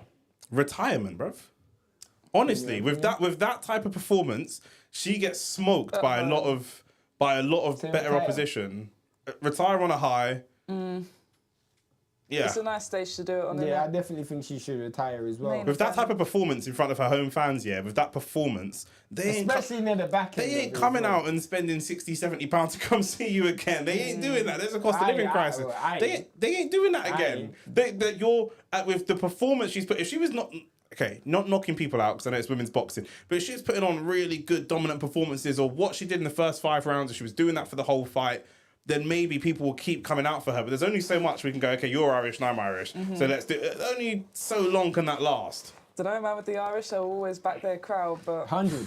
But I would... I'd retire if I was her. Me as well. Chantal Cameron, what would you be looking to do?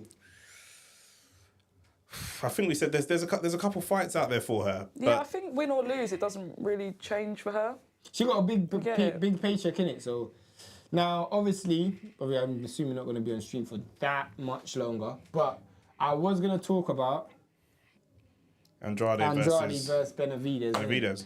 Yep. So, obviously, for those who don't know, we're on the West Coast after this. Obviously, we're not going to be 7-8 hours behind us, yeah. So, it's like 5 a.m. But we're seeing basically, is it for the interim WBC title? Yes. Interim WBC title. Canelo holds a full belt. Obviously, the winner wants Canelo. I mean, I'm so excited for that fight. But not just that. The Canelo has been avoiding both of these guys, and the reality is he can't keep avoiding them forever. That's the truth. And so the quicker, whoever wins this fight has a real claim to say, I deserve a fight against Canelo hopes that the fight isn't an entertaining fight. Yes, so that he's got an excuse to not fight either one of these guys, because he's been fighting really... like James always says, the easiest fights for the most money. That's his Venn diagram. Facts. And both these guys don't have a profile as big as some of the other people he's fought. Charlo's probably more well-known and more well-followed than both of these guys, but he's an easier fight. And not fought for 2 years, something like that. I think the other Charlo brother missed weight. He's fighting tomorrow. He missed weight. He moved up and missed weight. Yeah, so... That's not funny, but it is. That's funny. So... That's mad. So, for Andre, this is his 33rd professional bout. He's been around the block. And he's been a bit like the Shannon Briggs of that weight class. Yeah, Where he's been chasing down fights for a long time and not quite got them. And it's not really. I think he deserves. He deserves a big fight. He deserves a big and fight. Unfortunately, it's going to be a big fight where he's probably going to lose. I really want him to win. Like, nobody wants this guy to win more than me. It's a bit like Dillian White. Chasing it for so long and so long and so long. And there were lots of opportunities where Dillian White could have taken a world title fight where he was a 50-50 contender. And just as the way that things moved as time went on, by the time he finally got the Fury fight, which is about 2.5, 3 years after he was actually mandatory. It was mandatory for about 2 years, and they never forced it to happen. 3 years, facts. Oh, and they never forced it. And then by the time it happened, Fury was on top of the world. He'd already kind of let go of boxing a bit.